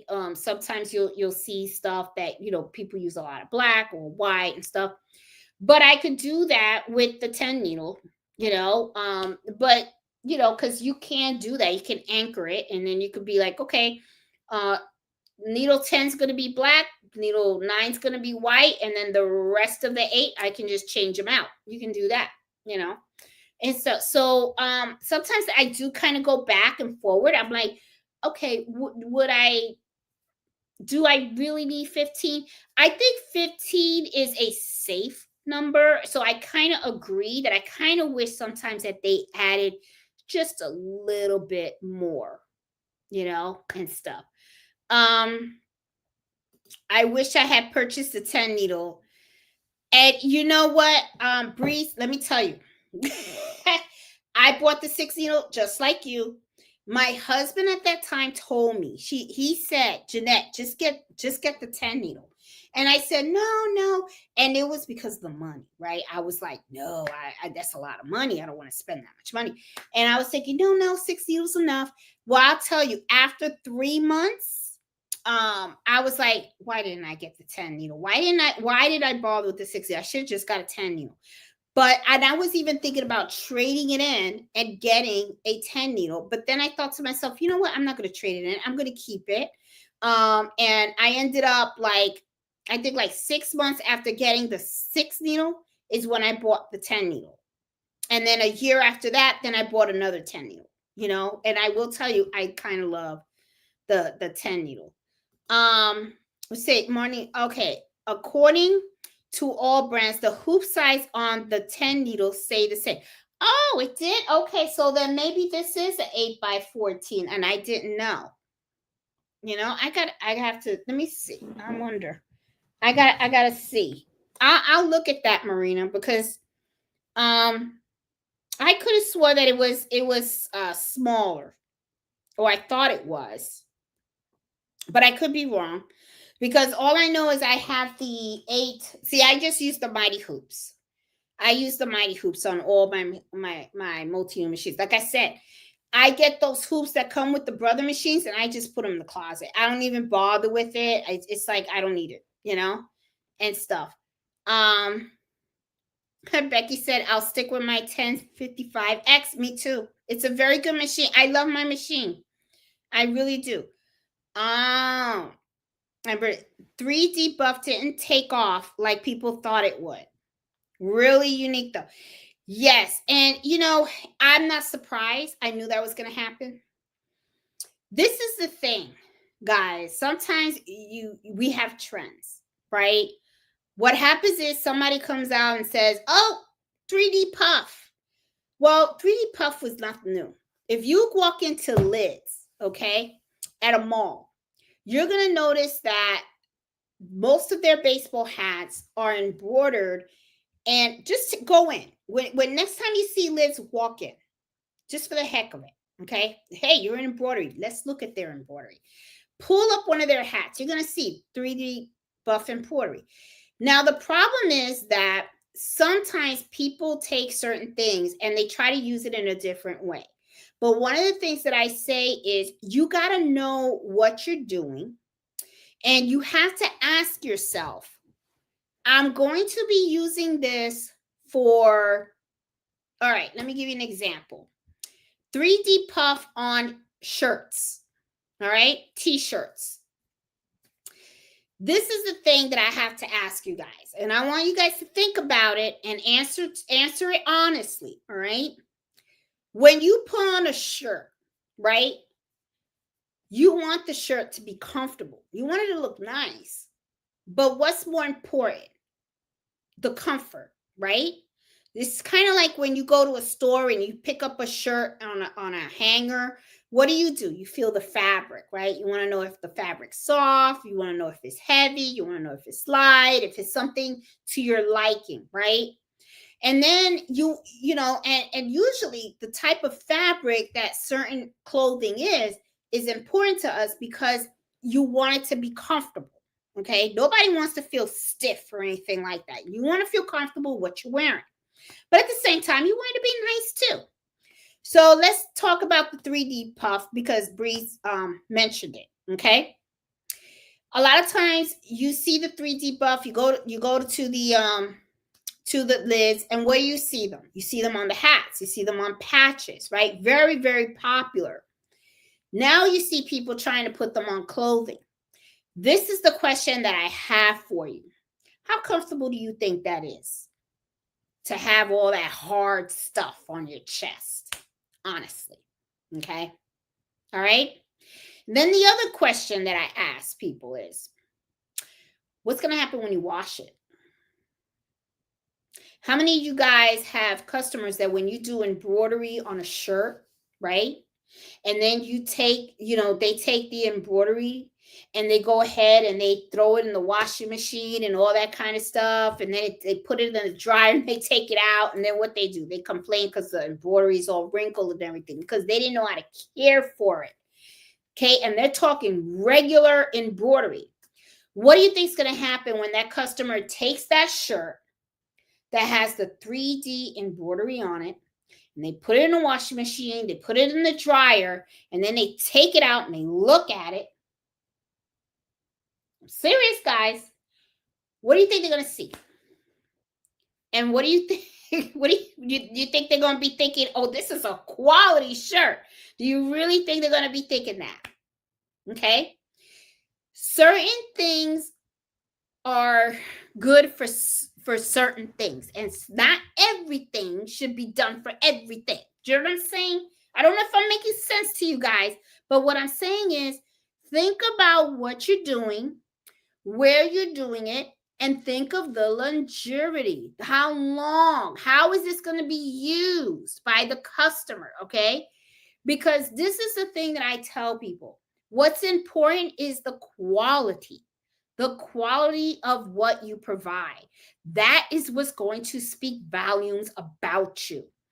What do you think that customer is going to say when you give them a t-shirt and you have this thick 3D embroidery?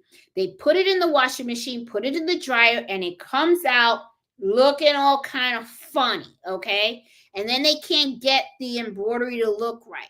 There's a reason. There's a reason why I give my customers these cards, okay? It ain't because I ain't got nothing better to do. Trust me, these cards cost money. But you have to tell people how to care for their items, okay? There's a reason for it. So, you gotta think, I mean, I will tell you this also. I do tell customers no. I've had some customers come with me with some crazy requests, okay? And it's not crazy. Let me not be so harsh. It's not that they're being crazy. They don't know, okay? But some of the requests that they ask for, I already know off the bat, it's not going to work. It's not going to last long for them, okay? And I don't want my name on it. And I tell them, I tell them, I know what you want. However, though, I won't do it. And I'm going to tell you why. And then I'll explain to them what can happen. I'm going to tell them, is this something you're only going to wear one time? Or is this something that you plan on keeping for several months or years? Okay. I mean, or if they give me a bath towel with a lot of fluff and then they want me to put a certain font on there, I'll come on and say, okay, I can do it. I can do that. But you know what? We need to add some knockdown stitches. You know why? Because the moment you take that bath towel and you put that in the washing machine in the dryer, you're not going to be able to read those words. You're going to be able to read it when I give it to you, but that towel's not going to stay clean forever. So yeah, a lot of people, the emboss, that's not going to last. Those are good for you. You would do stuff for that if you're doing it on bags, tote bags, duffel bags. A jacket, okay? A jacket that's tough, like a jean jacket or something like that. Those are things that I would do 3B puff embroidery, hats and stuff like that, those are not things, things that are light material, like a t-shirt like this, or even a sweatshirt, because sweatshirts, they're pretty light too. They're a little heavier than a t-shirt, but think about sweatshirts. Sweatshirts get washed. They're probably going to be in the wash every week or every 2 weeks and stuff because people are going to keep wearing them. So you got to think about that. That's what I'm saying. So yeah, I mean, I'm not surprised that you put that comment out there. You gave me something to talk about. So that could be a whole other show. But girl, let me get off my soapbox. Okay, we talk about these 3 machines.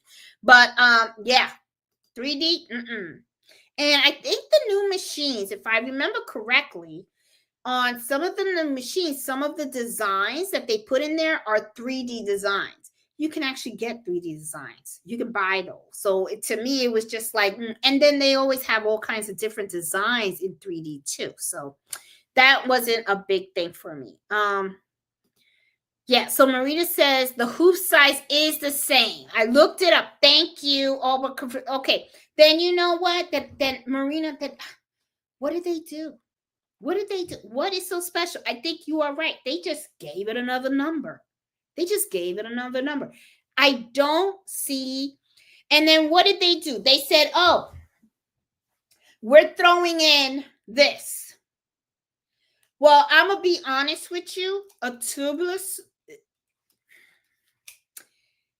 I've used mine for bags, okay? That's it. I use mine for bags. And you know what I noticed too? My 1055X came with a table, okay? A flatbed table. For those of you that don't know, this table, okay?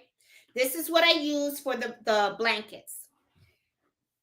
They didn't mention anything with the new machines that it comes with a table. So is that not part of it? I don't remember seeing that. I don't know if anyone can check or stuff like that, but I mean, I didn't see anyone talk about that table. Because I'm gonna tell you something. This table, use it all the time. All the time. For baby blankets, for quilts, and all that kind of stuff. This, I love it. Love it. Okay? Very worth the money. Okay? So, I mean, I didn't see any mention on the new 10 needle that they were going to include that. I don't remember if it was part of it. I could be wrong and stuff like that. So it could be that maybe I just got the Mighty Hoops, and the Mighty Hoops have 8x13. Maybe they do have an 8x14. Maybe I need to go to their website and check it out and stuff and see if they have an 8x14 for the 1055X and stuff. But thanks, Marina, for looking that up. Then you're right. I mean, that it's not even a bigger hoop size. So I don't know. And maybe will be less expensive. Yes, Jenny, that's what I'm thinking too. If the 1055 is less expensive, then that would be awesome. I will probably be getting my 4th. I'll probably be getting another one because, I mean, they should be looking to get rid of the 1055 so they can push the 1060s, you know, because I'm going to be honest with you, I would prefer 1055. That's what it is. I heard yes, Mello is out there making, hello. You want to say hi, Papa? Oh, here he comes. You want to say hi to everybody? You want to say hi? Everybody's asking about you. Everybody's asking. Come here. Come. Sit with Mama. Sit. Why don't you sit? Sit. You want to see? Look. Everybody's saying hi. Everybody's saying hi. Oh, excuse you. He burped. Were you eating something that you weren't supposed to eat? You're sliding all over the place. Okay, you can go down. You can go down on the floor. Don't worry. Okay. Oh, look at you. You're just too cute. He went to the groomers last Saturday. So he's looking all handsome. Yep. So, supervisor has spoken. Yep. Mighty Hoops all the time. I'm telling you. That's right, girl. Mighty Hoops. Love them. And stuff. As a matter of fact, I mean, that's all I use. That is all I use. The hoops that came with the machine, they're in the closet. Those are for emergencies only. And I don't see what emergency, because these hoops, oh my God. What do you think, Mello? They're awesome. They are awesome. And I'm telling you, I mean, love this company. It's like, oh, love them. Love them and stuff. So I use that. I use my fast frames. I have the Dookie frames too. And the reason why I have the Dookie frames because when I bought my second 10 needle machine, it came with a half frame and Dookie frames. See, that to me was a really good deal because I was like, Dookie frames, that's a lot of money, and a half frame is a lot of money too. I noticed that for the 1060, no mention of a hat frame. No mention. So I'm assuming that the previous hat driver and frame can work on the 1060. That's what I'm assuming. So I don't know. We'll see. But boop, boop. Yep. Love those mighty hoops. And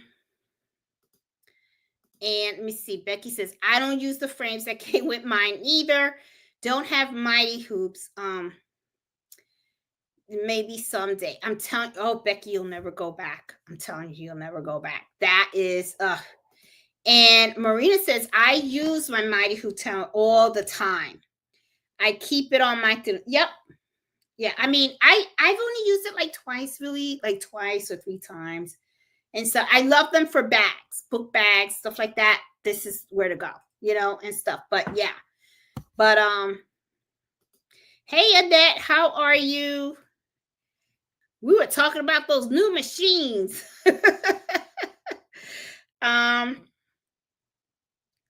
Let's see.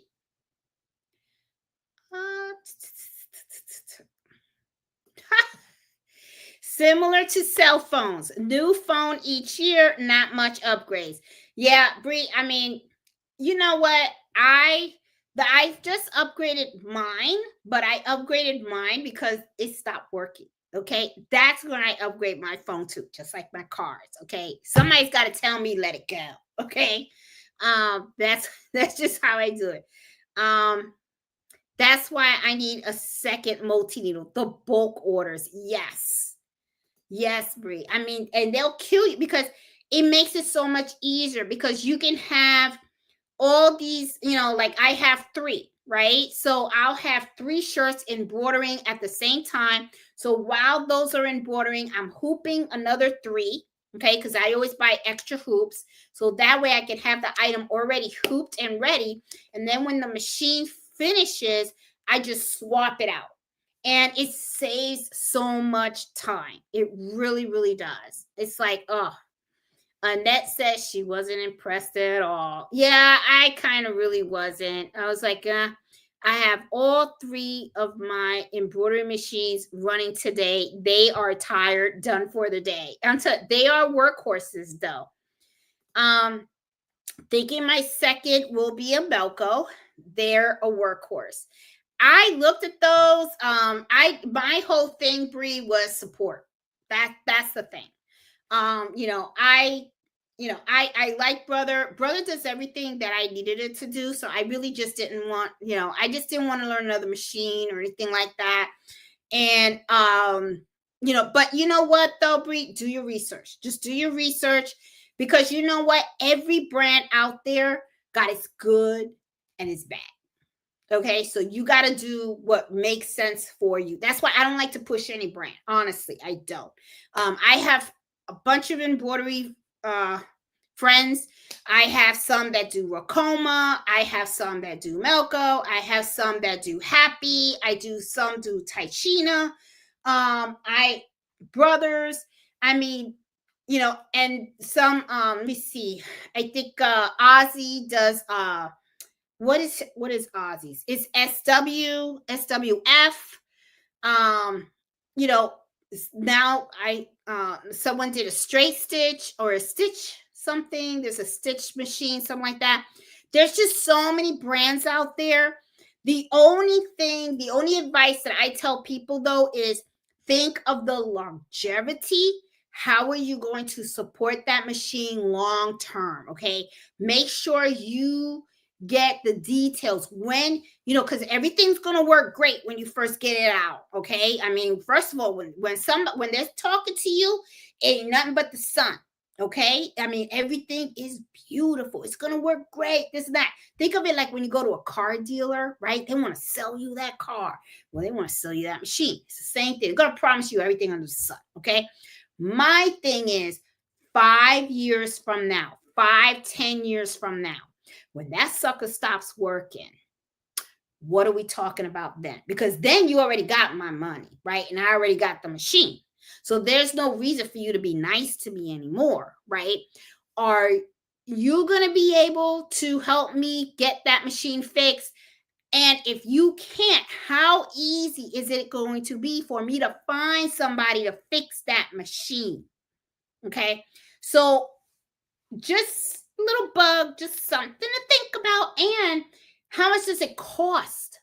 Okay, think about that also. Are getting parts easy for that machine and all that kind of stuff? Think of the longevity. So I did a couple of videos on things to think about when you are looking to invest on an embroidery machine. Recommend you do that because I give you some things you need to think about. I don't tell you what machine to buy because that's a personal choice. It's like when you're picking a car for you. Okay. Some people like Toyota, some people like Honda, some people like Tesla, some people like Cadillac. I ain't telling nobody what car they need to be driving. What I do tell them is you need to do your research. Okay. So you go to each of the dealerships, you get all the information, and then you got to pick what works for you. Okay. And what you're going to be comfortable with. So, but to me, I just stuck with what I knew because I knew how I was going to get it serviced. I knew how, it answered everything and it does everything that I needed. And these are workhorses too. So, to me, I this worked for me because I did think about it. I even at one time was thinking, oh, I would love to get a Happy machine. And I even went to Racoma and I visited their site in Miami. Right. And I had a visit with my sister and we went in there and we talked to them. We looked at their machine. We tested their machines out and everything. And I don't know. I just told Nancy, I have done really well with the business, with the machines that I have today. I have the support system that I need. I understand them. I know how to fix them. I already have a technician on site that, can, fix it for me whenever I need it. So I don't know what I'm going to get with the new stuff, right? So I don't, and it's a whole, all machines run differently, right? And they all have their own different functionality, that kind of stuff. So for me, I just said, I have to run a business. I don't have time because I'm a person of one. So I run the YouTube channel. I do my Etsy shop. I do my local embroidery, and then, I mean, I don't have that time. I don't have that luxury and all that kind of stuff. So I have to stick with what I know works for me. So I don't know, but good luck, girl. Do your thing. Do your thing. Okay. Is it worth it for a beginner, a really new person? That depends. To me, I look at it, Miss McFay, as it depends on the person. Like, once again, like I was telling Bree, when she's thinking about what kind of machine should I get for my second one and stuff like that. Well, beginner has to actually think of it like, what is it that you want to do, right? What machine is appealing to you? I mean, and my thing though, Miss McFay, also is that I think about this. If you are really, really new, okay, honestly, you really need to know if this is something you're going to commit to because these machines are expensive. They're not cheap. And we're talking about some hard times, okay? I mean, I used to get a tray from Wegmans, that had the cheese and the grapes and all that kind of stuff and everything, right? At one time, they were $28. Then the price went up to $32. And I was like, Well, I told Fred, can you go get me a cheese tray, whatever, so I can have a glass of wine and relax a little bit and stuff? He comes home with that cheese tray. Price went from $32 to $35. I said, okay, that's the last cheese tray I'm buying. You know what? I love the cheese tray, but I can buy those ingredients. I'm not going to pay all this extra money just so people could cut up the block of cheese for me. Okay, I could cut my cheese when I'm sipping my wine. I can do that, or I gotta make sure it don't cut my finger. Okay, so I'm like, I'm like, prices are going up. So the way I see it is, if you already know for sure that this is something that you love to do, not like, love, and you want to continue this journey, okay, then I would say it probably is going to be worth it for you. But if you love it and this is something that you want to do and you really want to do it, and to me, for a beginner, yeah, I would say, yeah, I think so. You don't want to, because this is the other thing too, McFay. Some of these beginner machines, they're not getting cheap either. Okay, they are up there. The SC1900, when I first bought it, okay, it was $999. All right, and to me, $1,000 was a lot of money. Now they still sell the SC1900. I see that was $1,200 and 200 and change, close to $1,300. Okay, so I'm thinking to myself, that's a lot of money too. So, if you're gonna spend $1,000, $1,200, and think about it, if you want the SC2000. Then we're talking close to, maybe, I think it's $1,600. So let's say the young lady that said that she believes these machines might be maybe $4,000 or $5,000, right? If you're gonna spend, this is just how I see it. If you're gonna spend $1,500 on an SC2000, okay, I would continue saving, or go to the sewing shop, ask them, do you have the 0% financing option? Because if they do, then you don't have to give them a whole $4,000 right off the bat. You can probably buy that machine and it'll probably cost you maybe $150 a month or something like that. And you can buy a better machine with a bigger hoop. Okay, if you're doing the embroidery one, okay, because you're gonna end up, what was the size? It was like 8x14, something like that. I think it was the bigger hoop. Then spend $4,000 on that, and then we're just guessing because nobody talking prices yet. Nobody has said anything about the price. So if it's $4,000 for 8x14 hoop, and you have all these features, and think about it. To me, I would do it. I would say, why am I going to spend? You could take, because, oh, I'm sorry, Papa, I didn't mean to hit you. Because this is the thing. If you're going to be spending $1,500 and $1,600 on a machine, on an SC2000, right? And you really don't need the sewing capability. All you want is the embroidery. And you could get a bigger hoop. I would do it.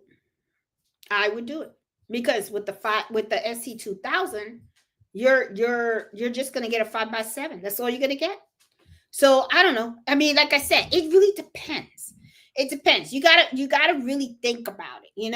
I like to analyze things. I used to do that for a living. When I work for the government, I like to analyze data and all that kind of stuff. So I am that type of person that I will look at something, and I look at the different scenarios, and I always believe in getting the best bang for your buck in the long term. That's the thing. I sometimes find that people make decisions just for here and now, but they don't think about long term. So what they do is they kind of mess up, because then it's like they're in that moment and they say, this is what I want. And they go and they do what they want to do. But then what happens is, in a couple of months, they're like, Like an example of that, when I made the mistake, I'm not going to say I made a mistake, because I really didn't make a mistake, because I love my 6 needle machine. My husband told me get the 10, but I didn't do the 10 because the 10 was $4,000 more. And I didn't really have a business yet. It was still a hobby. And I wasn't sure. And but my husband said, if it doesn't work out, we'll sell the machine. It's not a big deal. So because he said that, I said, okay, fine, but let me start small. But I will tell you, with that 6-needle machine, I was able to get orders so fast, because when people found out that I did embroidery, I was really able to get those machines going. And and that machine was nonstop, and it paid for itself in like 4 months. I was really like, wow. I was like, holy shit. I was like, wow, this is like, I was ready to go, holy beep, beep, beep. I was like, wow, this is like really like, okay. Then that's when it came to the 10 needle, I didn't even blink an eye. I said, give me another 10 needle. I want a 10 needle now. I didn't blink an eye. You can ask the owner. So she was like, you already? I was like, yes. Did the same thing. 100% financing. And I did 100% financing for 3 years. She got paid in 6 months in full. I was like really floored. Then next thing you know, there went the third. Okay. And then from there, I just said, nope, I want to do something else. And I put the money into my sewing room, which I will unveil when my sister visits in September. That's when I'm going to unveil everything and show you guys what I did in my sewing area. But yeah, because I want to do the unveiling with her. She comes at the end of September. So now I'm just saving to go to that embroidery school, because I want to repair my own machines and all that kind of stuff. But I will tell you, these machines paid for itself. If you don't have other people around you that do embroidery, this is a great way to make some side money. And I'm telling you, it was just like, I was really shocked. So yeah, but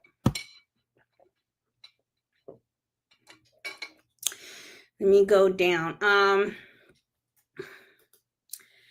I want a larger hoop space.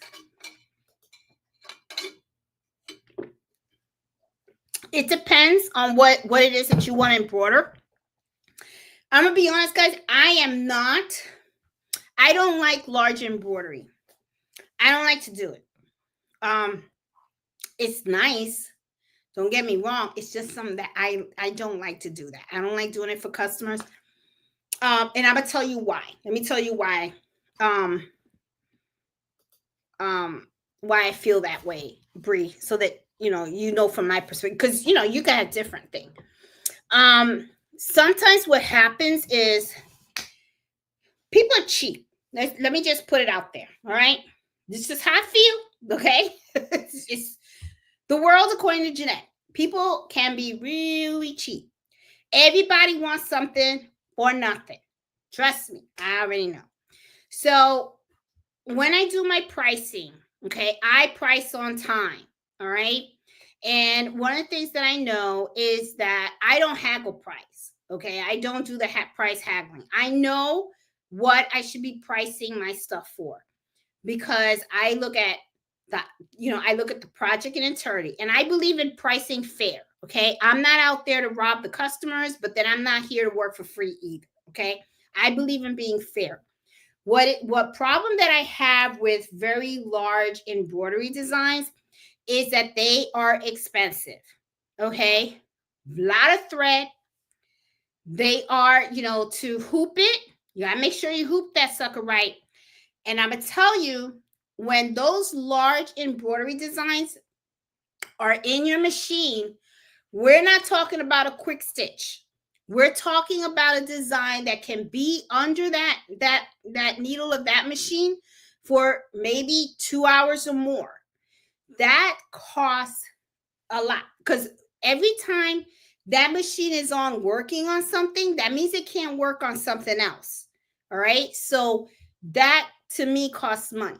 So sometimes I have had customers come to me with like jean jackets and all that kind of stuff, and they're like, oh, I want you to embroider like this big design. And sometimes the design has a lot of details and all that kind of stuff and everything. I don't want to spend 4 or 5 hours in front of the machine on one design. And then if I tell the customer, okay, well, I have an hourly rate. And sometimes I'll tell them, well, this is how much it's going to cost. They're going to be like, ooh, that's a lot of money. Yeah, that's right. And that's a lot of thread. And that's a lot of electricity. Okay. And that's a lot of my time standing in front of that machine to make sure that everything goes well. I mean, I am not a fan of the big one. That's why to me, it's like, when I have like the huge hoops and stuff, barely use them. If I do use them, honestly, it's because I'm doing something for me. I don't have a problem doing something for me. But or for a gift for a friend or something like that and everything. Like I had a girlfriend, her birthday was coming up. I bought a jean jacket and I just went and I did a big design on the back of the jean jacket. But that was for my best friend for her birthday. I don't mind doing that. The thing, and that's a gift.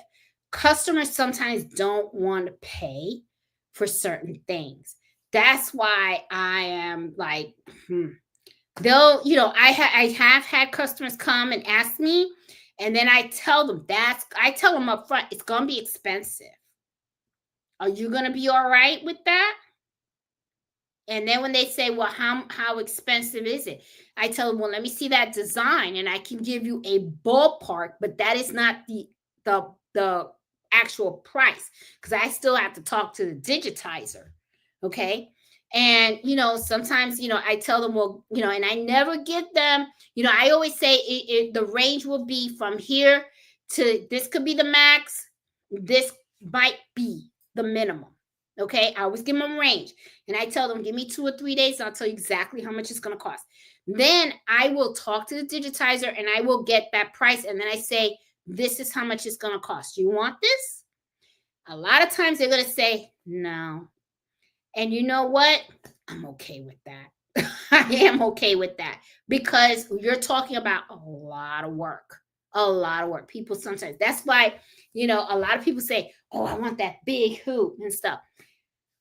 It's okay. But for me, it's like sometimes that could be bigger trouble. It's just how I feel. I don't know. But, I know people that have done it. I mean, I just don't. I even had a motorcycle club come to me and they wanted me to embroider all their jackets. I was like, no, I'm not doing it. I told them, I said, maybe you should go. I told them maybe it would be beneficial for you to go to a company that does larger bulk orders that have the multi heads. Okay, maybe that would be it. Even though I can have like 3 jackets running at the same time, but to know that I don't want all 3 to be working on one order for whole 2 weeks because what happens to the other orders that I have? Then I can't work on them. It's not, it's not worth it for me. Then I'm I feel like I lose money that way. You know what I'm saying? So I don't, hoop space is important, but just be careful sometimes what you ask for. You could be asking for a lot of work. That's just, how I feel about it. So I don't know. But I have, yep, or the stars. I've seen people have those too. Not hearing too many bad reviews about them. Yeah, and but McFate, you know what? You're gonna hear bad and good reviews about every freaking brand out there. You really, truly are.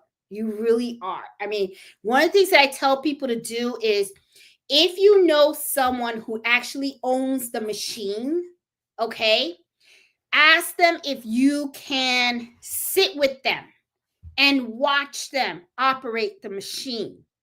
See if you could see it in person. Because I sometimes have a problem with, oh, I just saw it online and okay, I'm going to order it. I'd rather be there. I want to work it and thread it and all that kind of stuff and everything. I want to see because the thing is you want to understand it and everything. And like I was telling Bree too, make sure you ask about support and all that kind of stuff. That's so important. That really is so, so, so important and stuff. And Debbie got the Melco, okay.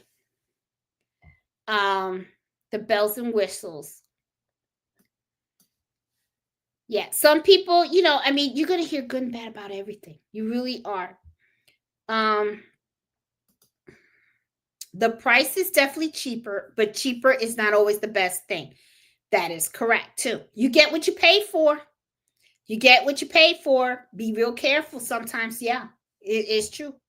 Be very, very careful what you pay for.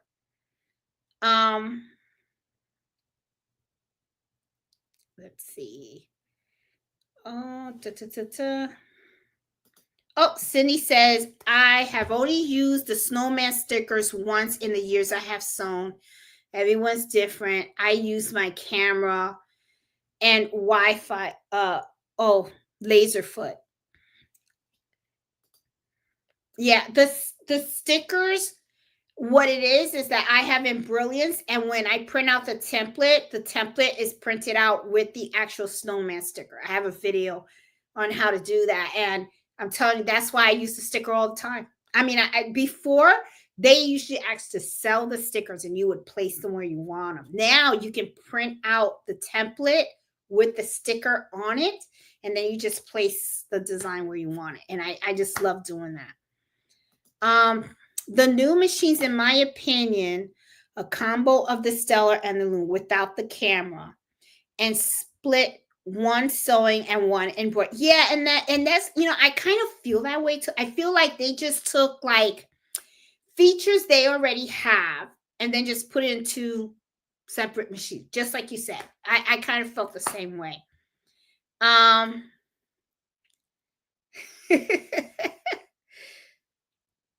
Let's see. It would have been nice to have a serger. Yeah, well, they came out with the Airflow 3000. And I mean, the Airflow 3000, it is nice. It is nice. For years, still doing great and still for sale. Maybe doing something right. Yep. I have the I think it's the DX.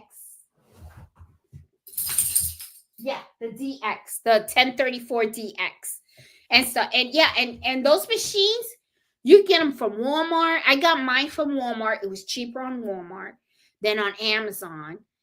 They work great, those sergers. And then I got the Airflow 3000, which is it kind of, it's easier to thread, but both machines are very easy to thread. They really are. I have videos on how to do that and stuff. But yeah, that serger is really, really good. It really is. Husband got me my serger last year for Christmas. Still learning how to use it. But glad to not just rely on the overstitch and pique skewers. Automatic threader on a flat sewing machine is a requirement. I have the DX, love it, but I work with Baby Lock, different name. Yep. Yeah, and since they came with the Airflow 3000, I don't see them pulling out another serger for a while. I don't think so. And stuff. Hey, Alice, how are you? How you doing?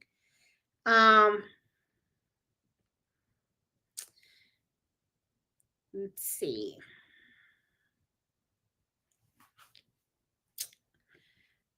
Oh, she said, Mar said, love the stitch regulator on the new sewing machine. Yeah, I mean, I just don't know. Hey, Nancy, how are you? Got settled in a hotel in Sarasota.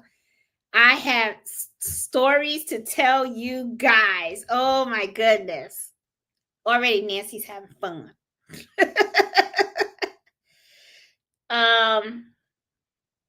Let's see. Yes, my nephew has his competition tomorrow.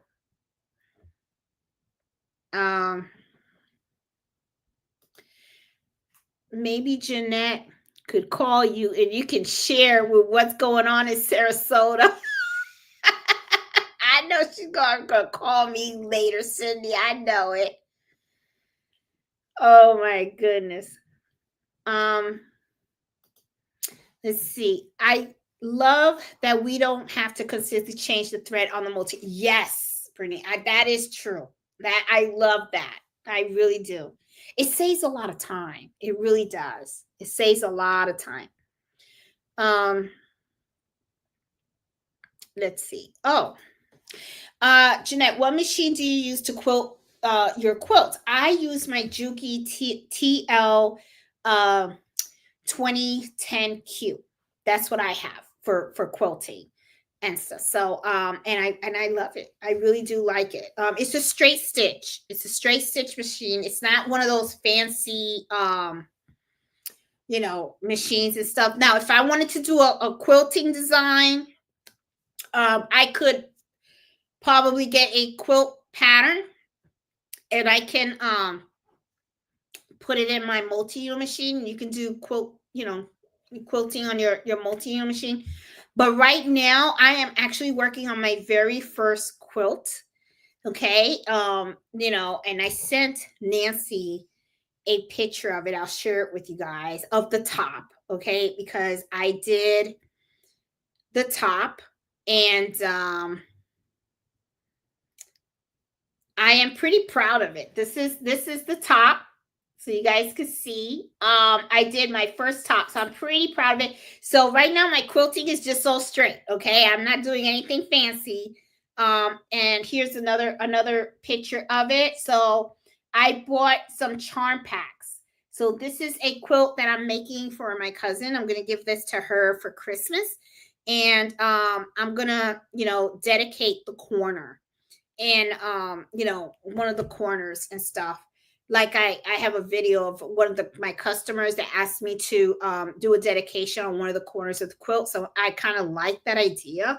So I was like, this Christmas I'm going to gift quilts. So I now that my sewing room is complete, I'm really in there sewing, and I'm using my Juki machine. So and I really love the Juki machine. It's pretty cool.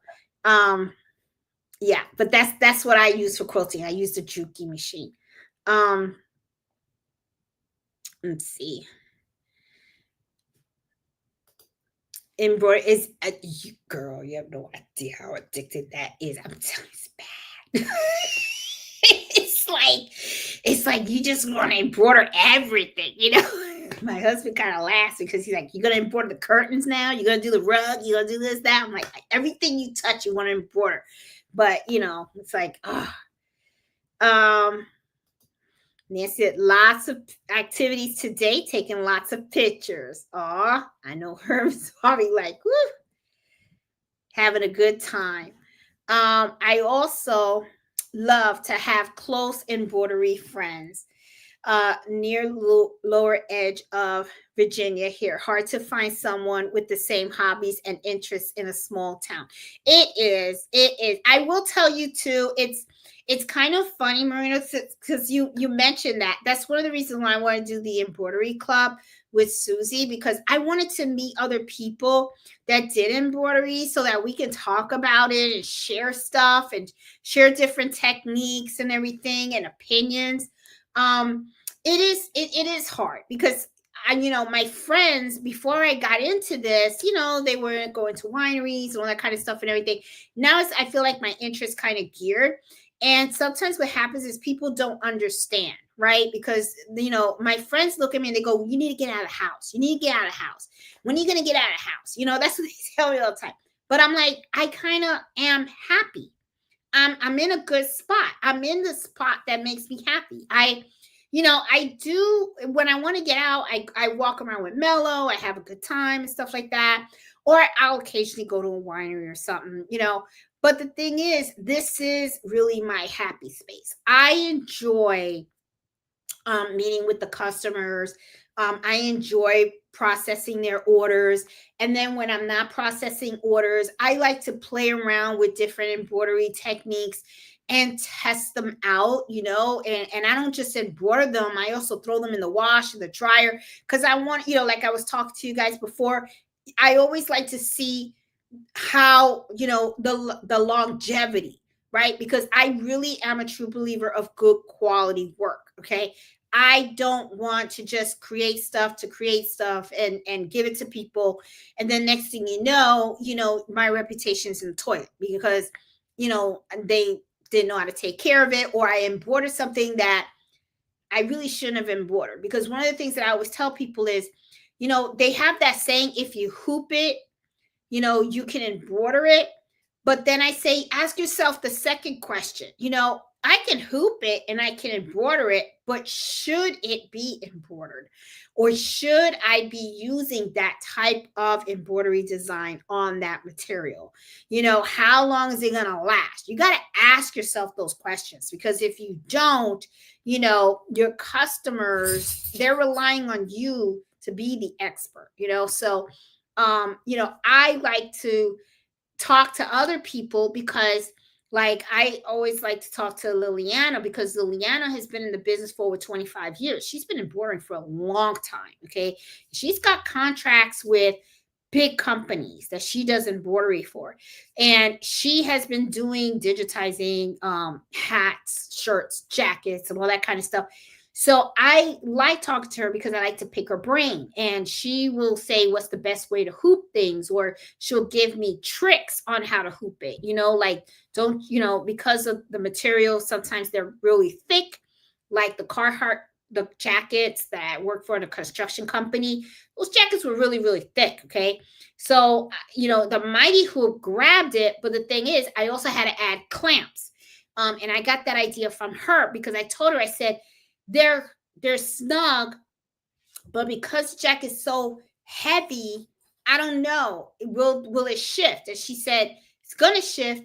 Put the clamps on. So then I went and I bought clamps. I had to go to Home Depot, buy clamps to help the Mighty Hoop really clamp on to those jackets, and then also put a table underneath it so that the weight wasn't going down. Because it's good to have friends, because it's like they'll give you advice on certain things. Sometimes I could have experienced something that someone else hasn't. It's good to share that and stuff. So yeah. Yeah, so let's see. Hey, Erica, how's my crafty buddy? I miss you too. I've been thinking about you all week too. I really have. I need to call you. I need to call you. Call me. No, I gotta call you. Let's see. Do the summary of the new machines. Oh, okay, cool. I gotta check out her because I like to see what she said about them too. Hey Sean, how are you? Good evening. I love my current 10 needle. I also have a scanner in the design center. Best thing to fix the exact placement issue. Oh, cool. I have to look at the design center. I haven't really played with too much of some of the features and stuff, because all the work that I do has been mostly custom shown. So it's like, the customers come with their logos, I get them digitized, I test stitch them and everything, then I just put them on their products. But now I'm hoping to be able to do that. 2 hours north. Oh, is Susie going to do live stream or in-house only? I believe the first one is going to be in-house only. I'm going to talk to her to see if we could do a live stream as well, because if that's the case, then we'll see if we can set it up so that maybe I can do because it is going to be the third Saturday of every month. Okay, so it's going to be on a monthly basis that we're going to be meeting. I know tomorrow is just in-house. Because I just want to be very informal. I just want to introduce myself and talk about how what my vision of the embroidery club's going to be, and also get their feedback as well, because it's a little club, right? So it's not just me running the club. I want everyone to participate and be part of it. So I just want to see what can we do as a group to help each other out with our embroidery projects and all that stuff, and learn and everything. So I'm pretty excited about it, because like Marino said, you want to make friends, right? So I feel like that will help me to meet people that are also into embroidery, and we can like work with each other and stuff. So, but it's not going to be live streamed tomorrow, Cindy, but I'll talk to her and see if maybe we could possibly do that in the future. She may be up for it. I don't know. We'll see. I'll talk to her. Let's see how tomorrow goes, and then I'll sit down with Susie and see what how she feels, how she wants to proceed. So I'm pretty excited. I'm a little nervous. I will tell you this, because it's like a classroom setting, right? So I am a little nervous, because I don't know who's going to be there. I don't know anyone. All I know is the owner. So it's my first time going in there. I to meet people, and hopefully I don't get booed, or that's the thing. The other thing that I was thinking is I was like, oh wow, I hope people show up. I mean, I've announced it on this channel that I'm going to be there, in case any of you guys are within the Washington D.C. area. If you want to go, it's 10:30 tomorrow. And hopefully, people can go. If not, I'm hoping that people that were, because she did have an embroidery club before, but I think the lady that ran it before, she relocated. So, it kind of died. And I was like, I'll bring it back, because now I'm retired, right? So I can do this. Or, and I'm hoping people go, so if not, then I guess I'll be sitting there in the room by myself, just sewing away, or I'll ask her, can I play with one of your embroidery machines? Can I play with your Avenir or something, But I have bought in some of the samples of my work, so I can share it with the group. And I'm going to bring more stuff with me tomorrow, because I just want to share, my experience, what I've done, the type of work I've done, what machines I've worked with and everything. And I just was hoping that, I can meet other people, and maybe they can talk to me about their machines, because I know that there's Barina embroidery machines, there's the Husk embroidery machines, some people do the flatbeds and all that. So I just, I really just want to be able to make new friends also that are in the embroidery, that love doing embroidery and stuff. And even maybe I'll meet friends that meet folks that love quilting, because I would love some quilting advice, especially now that I'm starting to learn quilting, so yeah. So I don't know, we'll see. Let's see. I don't walk away. As soon as you walk away, something happens. Yeah, I don't walk away from my machines. When I have those machines running, I'm here all the time and stuff. Shannon says, I have a 10 needle and a 15 needle. I completely agree. I have never used more than 12 colors.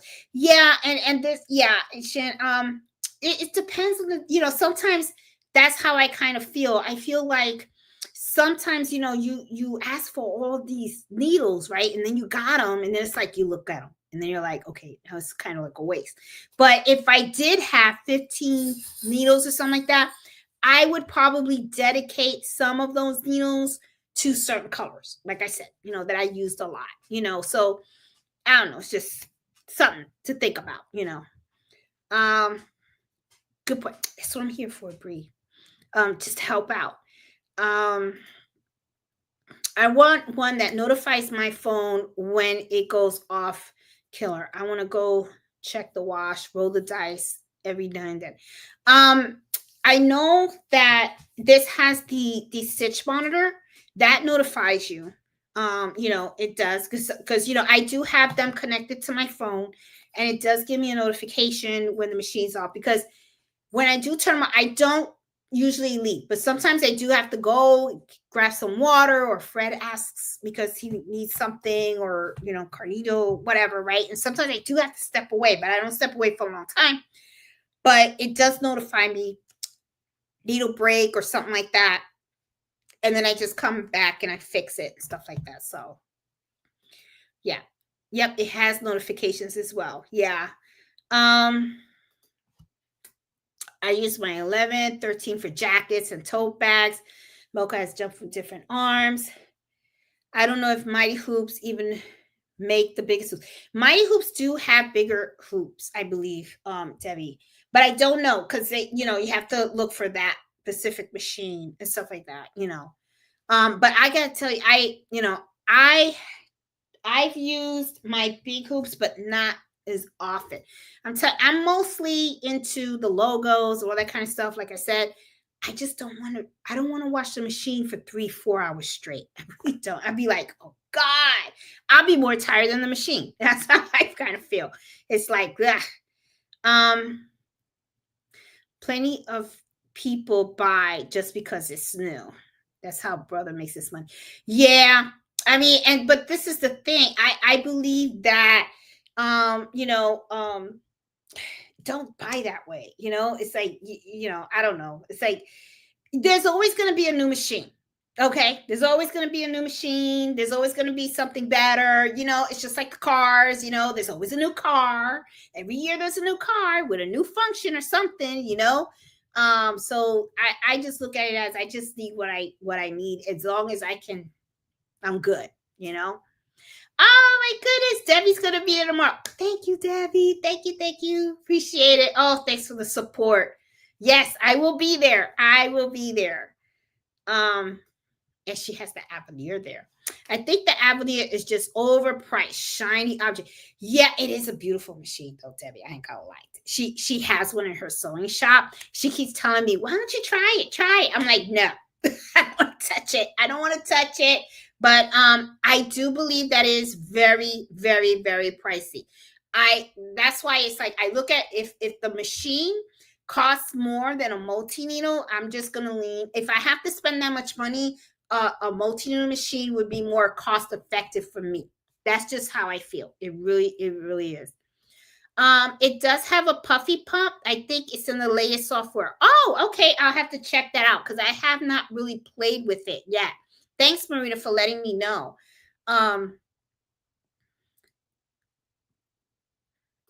The puff is too heavy. Yeah, you gotta always think about that. When you're doing embroidery, think about what you're doing it on, and how it's going to be used. Okay. And this was the other thing too. I remember at one time people were like talking about the emboss, right? And what it was the foam was in the shirt. And I was looking at it, and you know what came to my mind? How comfortable is that shirt gonna be? I mean, think about it, okay? It looks nice, okay? But then you got all this craft foam, okay, hitting against your skin. Now, I'm sure you'll probably put maybe Tender Touch or something like that. But how comfortable is it gonna be walking around with those blocks? Sure. I mean, I don't know. It's just something. That's what I thought about. Okay. That's just what went through my mind. I was like, how comfortable can that be? Maybe it would be better on a jacket or on a bag, but on a t-shirt, I don't know. It's just how comfortable can it be, And it always made me laugh because I remember once someone posted a picture in Facebook. I'll never forget it because I just started laughing. It was a baby, and they had a baby onesie on, right? And they had an applique on it, and the shirt was stuck up, and you could see the stabilizer, right? And the baby's face was kind of like, like they got me wearing this, And meanwhile, I'm thinking to myself, okay, they didn't use Heat and Bond Light on the applique. You could tell that, okay? And they used very heavy cutaway stabilizer, okay? And they didn't cut it too close to the design, so it looked like a big square in the baby's chest. So all I kept thinking was, how uncomfortable is that to wear that? I mean, it's just like, I don't know. So, it's like some techniques are really great, but that doesn't mean that you should use them for everything. So it's just something to think about. I mean, let me know if you think different. I don't know, but I just, and then I think about when you wash it, okay? How long is it going to last? Okay. Is that going to fall apart and stuff? Like when I did the embroidery with the felt, right? I washed that thing like 5-6 times, okay, repetitively, because I wanted to know, is it going to fray? Is it going to roll up? how is it going to last? Because think about it, if you're doing a baby blanket and I'm embroidering and I'm cutting felt to make it pop out, is that going to last? All right. So my whole thing, that was so important to me, because especially baby items, they get dirty. They get dirty a lot. Kids spit up, they have accidents, so they're going to be in the wash a lot. So you want to make sure that whatever you create for that child, they can reuse it and reuse it and reuse it. You don't want something that you create, they love it, and then they it gets dirty and whatever, they put it in the washing machine, then they take it out and they can't use it. Then what? It's like, so I don't know. Yeah, the largest is the 8x14. Oh, thank you. Thank you. Yeah, I just wanted to make sure, because I wasn't sure. Because see, the largest mighty hoop I have for mine right now is 8x13. So I mean, I think mighty hoop may have a bigger one. I'm not sure, so I'll have to check. Jeanette, maybe we can do it in one of the happy hours to know each other. Find out if we live in the same city, and we can meet up and share ideas. Yeah, I know a lot of folks have reached out, because I remember once someone said, hey, can we all meet up at a winery or something like that? And I would be okay with that, but this is the thing. I have people that watch me from all over, okay, different states and all that kind of stuff. So, it's kind of like, this is the only place that I found where everyone can be included, okay? Unfortunately, not everybody lives in Northern Virginia, so, and I really wanted to do something with Susie, so, and she has the shop, she has a classroom and all that kind of stuff and everything. So, I just, but I'm gonna put that idea on the table, and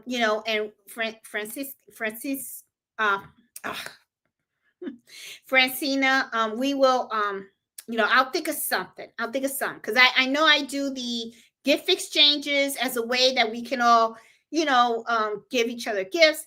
Then I try to do this every Friday. So that way it's like, this is our like a little hangout spot, right? Where we get, I get to research a topic for you guys and share the ideas and everything. And then we all get to hang out and kind of talk among ourselves and stuff.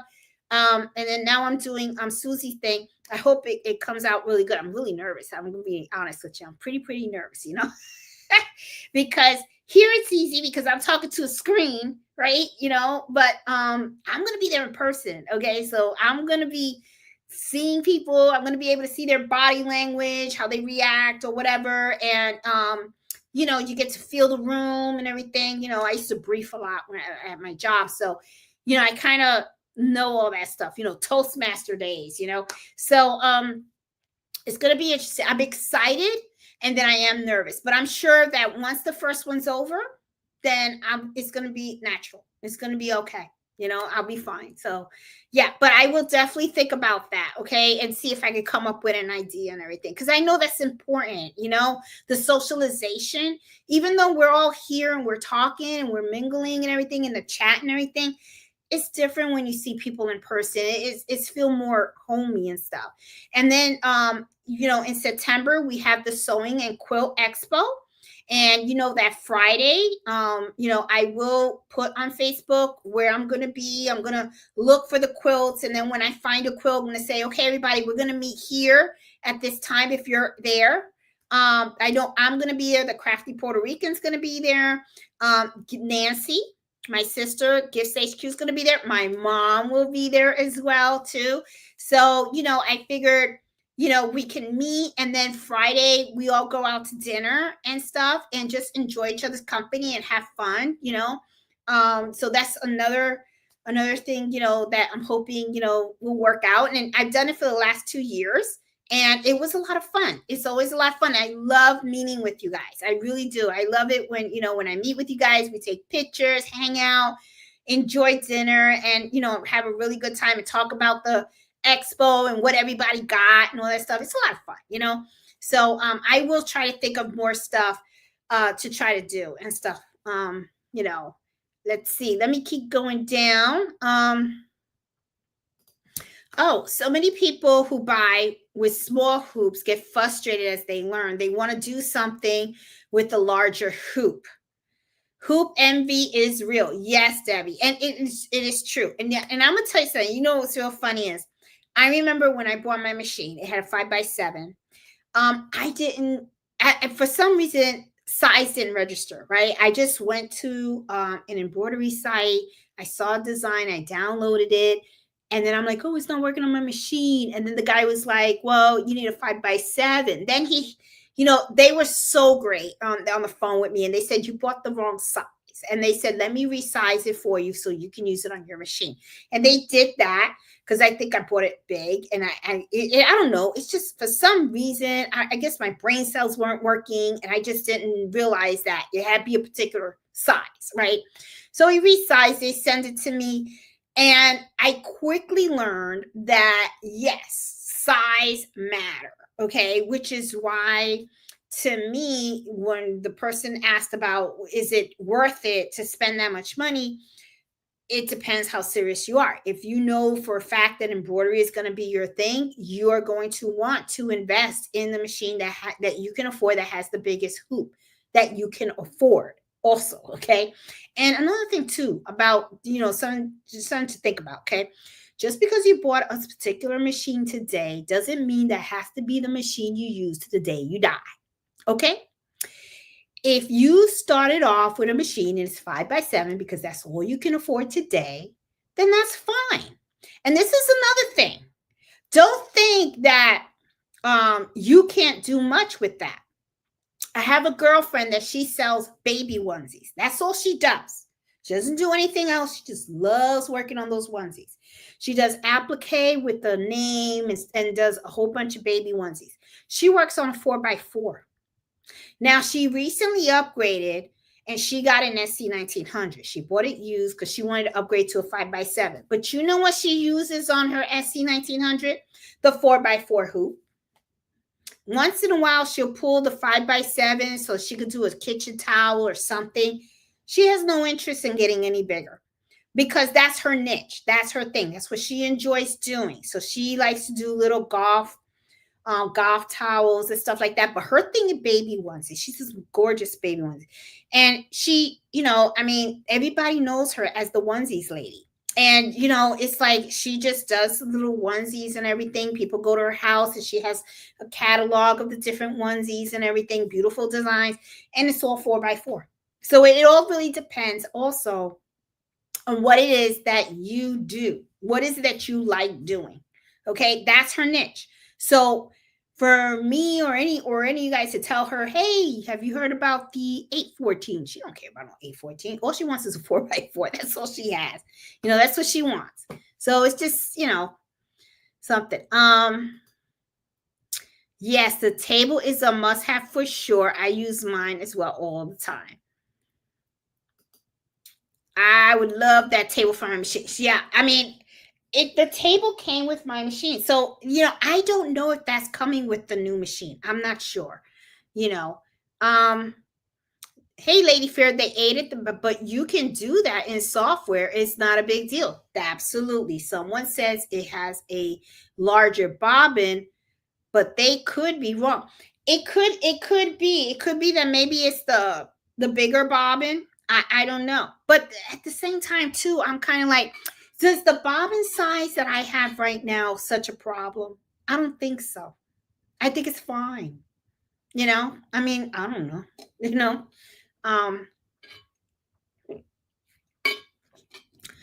Your machine, I saw it, but it was optional. Oh, bonus when you bought yours. Yeah, both, Bob. When I bought my 10 needle machines, both of them came with the table. Both. Okay. And I use these tables a lot. Okay. So, and you could buy one of these tables for the 6 needle, because I know you have the 6 needle machine. And Bree, I know you said I think you have a 6 needle machine too. You can use these tables on the 6 needle machine. You can. Okay. So just something to think about if you're thinking about the table. Oh my goodness. Look at that. Jenny said it. The table is sold separately. Really? Well, I don't think they did that good. I don't think they did that good. The venue is beautiful. The athletes will do well. They're all excited. Herman is getting ready. Oh my goodness. Then I'm gonna go get one. I don't blame you too. I might beat you to it because I think I can see my fourth coming. But I want a table too with my 1055. You know? I mean, I'm telling you, it's just, I don't know. I just watched a video that showed the 1060 with a blanket table. Ah, okay. Those blanket tables are there to me, they're worth it. Let's see. They say the embroidery area is 8 by 14. Isn't that larger? Maybe there's a mighty hoop limitation. I'm thinking so. I'm thinking maybe it is because remember I'm using an mighty hoop is aftermarket. So if I was to pull their stuff out, I'd probably get that extra inch. But I'm gonna be honest, I don't need it for anything that I've done. I really haven't needed it. You know, the original is giving hooper, right? Which is why, thank you, Bree. That is why I don't really like the original hoops that come with that. You get that hoop burn. Mighty hoops, very easy, very easy. They just snap together, and I never have any hoop burn. I totally forgot about the hoop burn. Thank you, Bree. Thanks for mentioning that. Because sometimes people don't understand why are they so obsessed with the mighty hoops? Because you don't get the hoop burn at all. And it makes it so easy to hoop the products. So easy, so fast. And time is money. Time is money. I think they're throwing in a horn cabinet with the new Avenir with the purchase. Oh. But I'm going to tell you something. That Avenir is expensive. Very expensive. Okay. Mighty Hoop, thank you, Sean. Mighty Hoop has the 8 by 13, and that's the one that I have. Yes. And the 1414 flat will only work with 10 needle machines. You will need a flat table turbo support. No, it works with the 6 needle. I'm gonna double check on that, Sean. But wait a minute. I think you're right. Thank you. You are right. You are right. Yes, ma'am. Yes, you are right. I'm over here. Scratch that, guys. She set me right. Yes. No, you cannot. No. Wait a minute. No. I think you're wrong. I think you're wrong. Now you gave me something to do. I got to figure out whether the blanket table fits in the 6 needle machine. I think it does. I think it does because it comes with brackets, and the brackets can be connected to the 6 needle. I don't know if we'll need a flat table or turbo to support the arm. The flat will only fit the 10 needle. Okay, I'm not sure if you're talking about the same thing. I'm over here talking about the blanket thing. But yes. Okay, let me tell you guys. Okay, guys, in the 10 needle machine, you have brackets. Okay, but if you were to buy this, okay, and you tell them you want it for the 6 needle machine, the 6 needle machine will have an additional bracket that you can hook up to the 6 needle machine to be able to use this. Okay, so it's just something to think about. So if you guys have a 6 needle machine, I believe you should be able to use this. And you know what I'm going to do to try to figure that out? I'm gonna remove the brackets from my 10 needle machine. I'm gonna put it on my 6 needle machine, and I'm gonna see if it fits. And if it fits, I'm golden. Okay, and we're gonna have to videotape that so that we could see at the end, is it true or is it not that you can use that on there. So yeah, but got my first huge mighty hoop, which is the 13 by 11. Oh, use your free shipping code, Jeanette. Thank you. Oh, you're welcome, Beth. Yeah, if you guys get a mighty hoop, use the code Boricua and you won't have to pay for shipping. Because I'm going to tell you something. shipping these hoops can be expensive. They're a little heavy. Okay, so you want to be able to save that money. So you guys won't pay for shipping if you add Boricua in there. But thank you so much for your support. I appreciate that, Beth.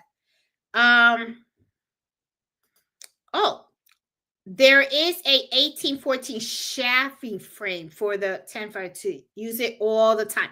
Then you know what? I need to look into that then. Because maybe one day I'll need that extra inch. You never know. And Debbie says, all hoops have limitations. Mighty hoops leave room for the pressure foot that originally frustrated me. Okay, but I love my mighty hoops. I really do. Okay, the PR 1055 Medic has the 14x14 flat. Oh, okay. I think you said that already. Oh, the 14.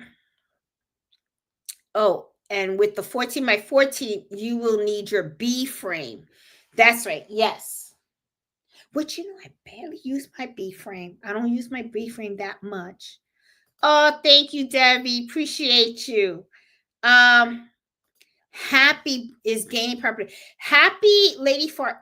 Happy is the machine that Liliana uses in Embroidery now. I think she has about 10 machines. Very expensive machines. Let me tell you, those are true industrial machines, and very heavy duty. But they've been around for a very long time. Happy. The one with the T, Tamina, and I'm jacking up all the names, right? Because y'all know how it is. Tamina, there's one with the B, Brandon, something like that. Yeah. The more I see YouTubers sponsored by multi-needle manufacturers, the less I trust that brand. Yeah, Bob, I kind of feel, yeah, that's why I tell people, I'm not affiliated with any type of embroidery machine. The brands of, Brother, Racoma, they have reached out and asked, and I say no. I pay for my own stuff. I know what I know with my stuff, which is why when I did the videos on what to think about when you're buying your embroidery machine, it has nothing to do with brand. It's just questions you need to ask yourself so that you can make sure you make the right decision for yourself. When you see people sponsoring a certain, it's just that, to me, this is just how I feel. Embroidery machines is like buying cars. I do not want to push that type of sale to anybody because you're talking about big money, okay? And what works for me does not mean it's going to work for you. I may understand the machine, but you may not understand the machine. I may be able to get some type of support, but you may not be able to get the same support I have. You got to remember too, when you have people that are, influencers and they're pushing these machines, they're not going to be treated the same as you, a regular customer. Okay. Because what's going to happen is these companies are going to want to make sure that the machine that they're working on is always working right. It's always running and stuff. And at the same time, too, some of these companies have contracts with these influencers. There's certain things they're not allowed to tell you. And, there's a lot of rules and stuff like that. So I prefer to not be affiliated when it comes to my embroidery machines, because that way I can be truthful and honest about it. Okay. These work for me. I like them. I think for me, and I remember, that's how I say it. For me, Jeanette understands these machines. Jeanette knows how they work, and they work fine for her. But that doesn't mean that this could be the solution for you, which is why I tell people, do your own homework, okay? I drive a Tesla. I love electric cars, but it may not be for everybody. Okay, some people don't like hanging out the supercharger. Some people don't like to plug in their cars. Some people have, the anxiety, the range anxiety. Some people are just very custom, feel comfortable with gas cars. Some people love their Mercedes. Some people love their Honda. Some people like Toyota. It's all on you. Okay, so I don't push. Not that. Okay, when I show you guys stuff, I show you what works for me and why I like it. But that I don't believe that you got do your own. Even like the software, I'm affiliated with Embroidery. Okay, but the thing is, I love the software, the support's out there and everything. However, though, at the same time that I tell you guys about embroidery software, I also tell you about other embroidery software that's out there, because embroidery may not be easy for you. It might be easy for me. Some people use Hatch, some people use Sew What Pro. There's a lot of different embroidery software out there. My thing is this: you need to be comfortable and you have to enjoy your journey. So you have to be able to spend the time and do the research for what works for you. Okay. Listen to a lot of people, not just one person. Okay. And do your research. Do your own independent research, because at the end of the day, when that machine shows up at your house, it's just you and that machine. And you don't want to spend thousands of dollars on a machine that's going to turn into like paperweight. And you're just going to look at it. It's going to look at you back. You know what I'm saying? You got to make sure you do, what it, so just, there's a lot of brands out there. Just make sure, watch the videos, because what I do in those videos is I make you think.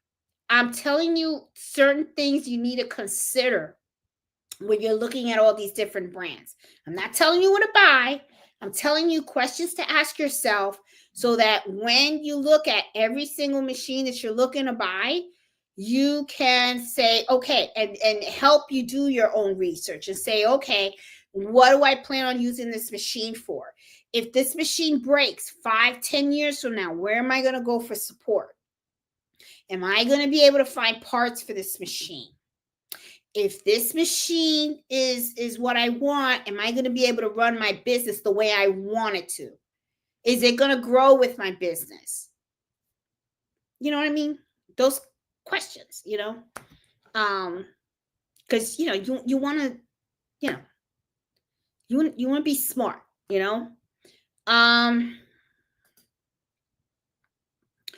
it depends on the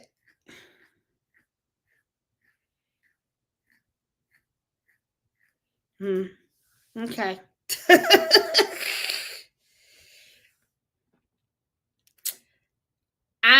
Like I said, be careful where you got to do what works for you. That's all I'm saying.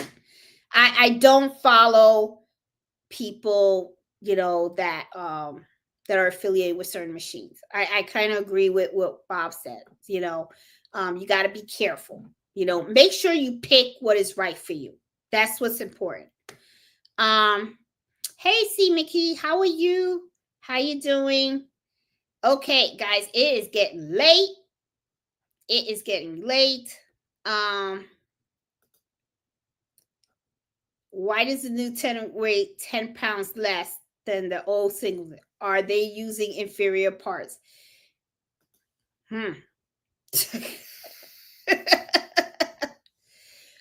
Oh boy. Okay.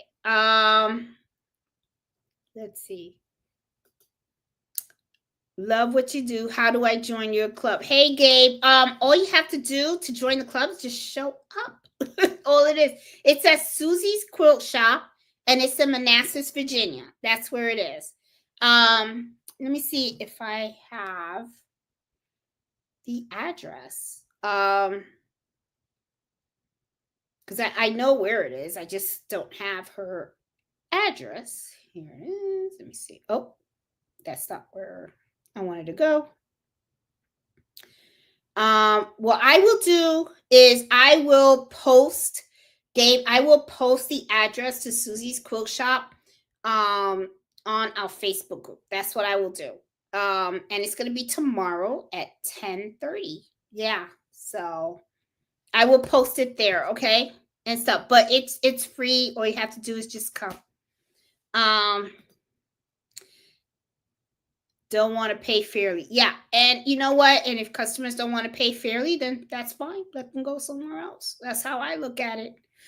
Because this is the thing. You are more important. Okay. You don't ever want to feel used. Don't ever let anybody do that. Okay. Do what is right and what is fair. If you quote a price, you're being fair to you, you're being fair to the customer. You let them know and explain this is why it costs this much because of the process. And if they can't respect that, trust me, let them go somewhere else. They can go somewhere else. I'm good with that. I have no sweat off of me, that's for sure. Those people are not your customers. That's right. That's right.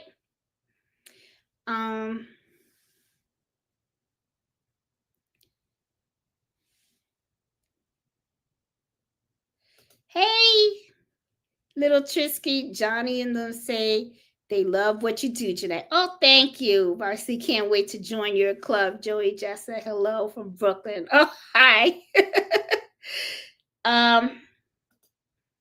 Thanks for the advice a few years ago. Money first turned into that mother machine. There you go.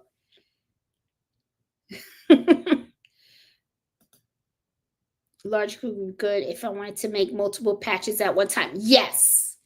Yes, because that is really mostly when I use those large hoops. Serger, is when I want to make multiple patches. If I have a customer that comes in and says I need 20 patches, that's where I pop up the big hoops. And then I just do the multiple patches in there and I just have them all embroider it. And yeah, that's what I do.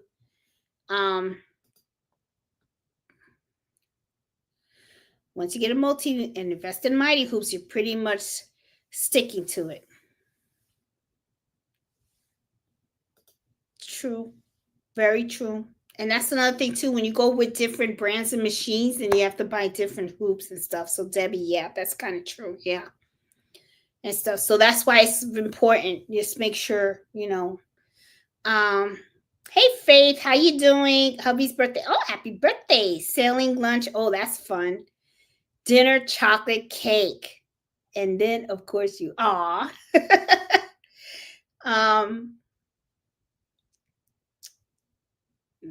Let's see. Great job. Had a long day. Wake up early. Good luck in your class tomorrow, sis. Good night, everyone. Good night, Nancy. And I better hit the thing too. Oh,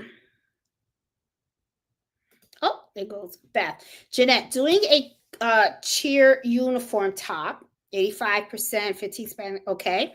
One word captain. I'm thinking 2. Yeah, I would use 2 with mighty hoop. Yes. Yeah, I would use 2. Even though I know it's just a simple word and stuff, but the 2 sheets will give it that extra stability. And because, it's 15% spandex and stuff, just use 2 sheets and you should be good. You should be good. Yes, Beth. It's going to call you yesterday. I'll call you this weekend. Okay. Let's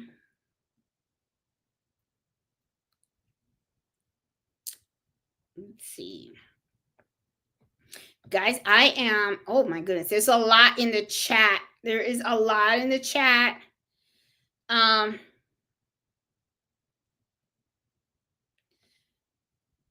Hey Eve, how are you? How you doing? I didn't even see you out there. How you been?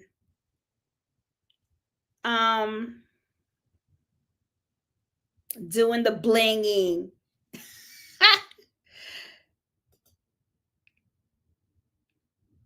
A little razzle dazzle. Where is your craft and chat tomorrow? Gainesville, my mom asked. It is in Manassas. It's in Manassas, Virginia. Susie's Quilt Shop. That's where it's going to be.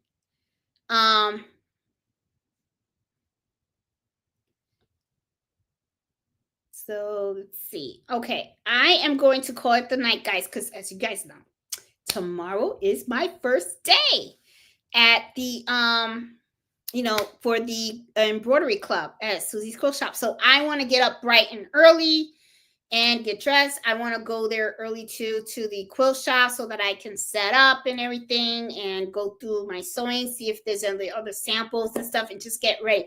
Nervous, but I know it's going to be fine. I'm excited. I am pretty excited about it, to meet and see people and stuff. And yeah, hopefully people are going to be there and stuff. So I already saw one person in the chat said they will be there tomorrow. So I am pretty excited. So that's going to be pretty cool. And I think so. And let me see. Honestly, I feel you do well with brother sponsorships because you kind of attract the audience fit for brother. Gray area between crafty and business. Yeah, but I really don't want to do the affiliation with the machines. I really don't. I've had some of these companies reach out and stuff, and I've said no, I'm not interested. They even offer you, they'll give you the free machine and all that. I'm not interested in that, because the thing is, I want to do my thing. I like doing my thing, and it is what it is. That's just how I am, because your channel's already a massive brother website. So it's free advertising currently. Oh my God. Yeah, well, because it's what I use. It's the machine that I use, and I like it, and it works for me and stuff like that. But like I said, everybody's different, right? So, to me, this is how I look at it. Get the machine that works for you, that you understand, that you feel comfortable with, and that gives you the quality that you need, that represents you and your business. That's how I see it. That is what is really important at the end. To me, embroidery is just a lot of fun. Everybody does their own magic, and it is what it is, right?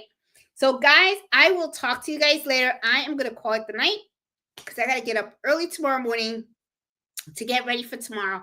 Pretty excited. And I will talk to Susie and see if she wants to consider maybe doing the live embroidery club. The thing is also is that because it's going to be in person, there's going to be a lot of people in the room as well.